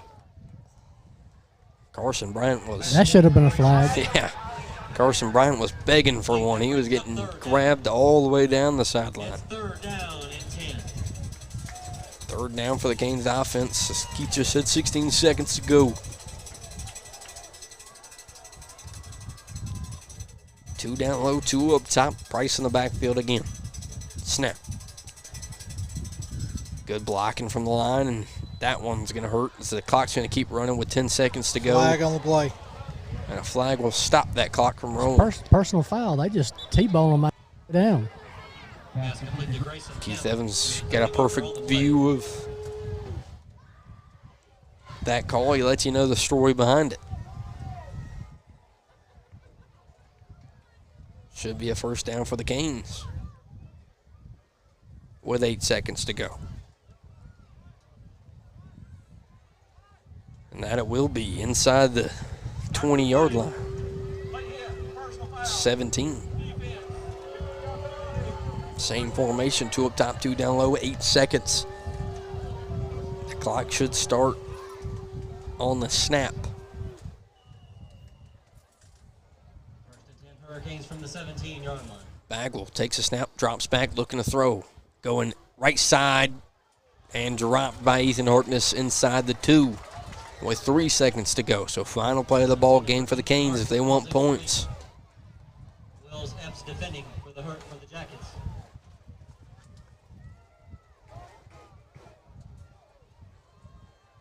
Again, post-game we'll talk about the story of this ball game, what happened in the first half. And look, fell down in the second. As Colton Bagwell drops back, looking to go deep left side. Has Seth Hickerson caught in the back of the end zone. Did he get his feet down? Touchdown. Big time play to cap it off with no time on the clock. The Canes make it 35-23, pinning the PAT. We're going to go for 2. And Keith Evans is on the money, I think, as the offense is going to stay out there. But Seth Hickerson keeps this week-by-week touchdown streak going for the Canes. They're going to say game's over. No. Should be a 2-point. The ref's going to say the game's over.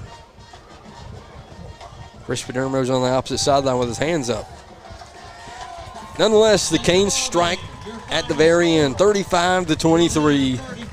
And Keith, we talked about all night long, missed opportunities were the reason of this loss tonight. Yeah, you really hate to see that, but make us better.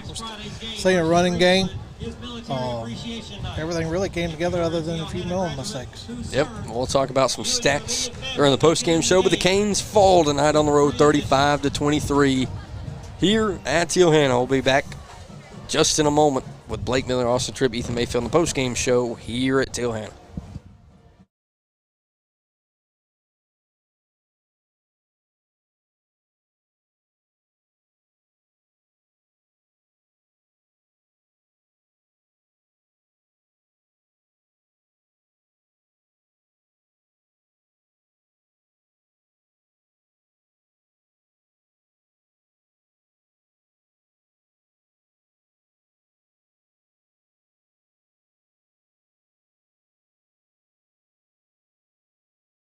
Keith will have the post-game talk with Coach Freight as well.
That have been turned in at the pass gate.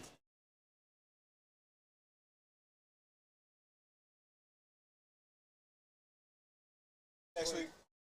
Welcome to the Consolidated Pipe and Supply postgame show. In the first half, the Canes really went to work offensively and defensively, kind of figured it out, went to the half up 14-7. And then to open up the second half, the Jackets 14 unanswered. And to cap it off, a couple big mistakes by the Canes offense led to points, including a pick six. But the stats here tonight, Colton Bagwell 20 for 28, 223 yards, a touchdown and 2 picks. Receiving, Seth Higgerson 4 catches, 73 yards. And, of course, that late touchdown. And then on the ground, Reese Price and Colton Bagwell each go over 100, 132 for CB4 and 117 for Reese Price and a touchdown. as that should wrap it up. We'll be right back, give you some scores from around the region here on the Consolidated Pipe and Supply postgame show.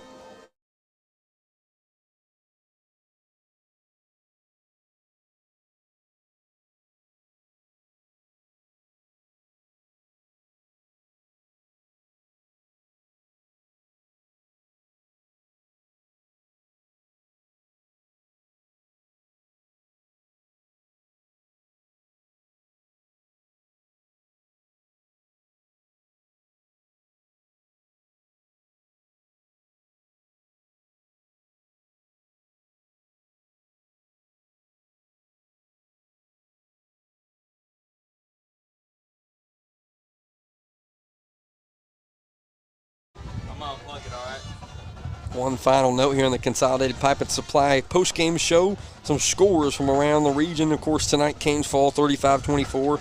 Belton Honeypath beats up on Woodruff 49-15. Powdersville gets their first win of the season, 56-34. Second win of the season, correction. And, of course, Southside Walhalla never really got a score on that. But next week, we'll be on the road at Burns High School. The Canes, another 5A opponent here in the early weeks as we get closer to region play. We thank you for listening. I'm Blake Miller, Austin Tripp, Logan Dew on the sideline, Keith Evans, Keith Ausburn, and Ethan Mayfield here on the Wren Broadcast Network. We'll see you next week on the road once again.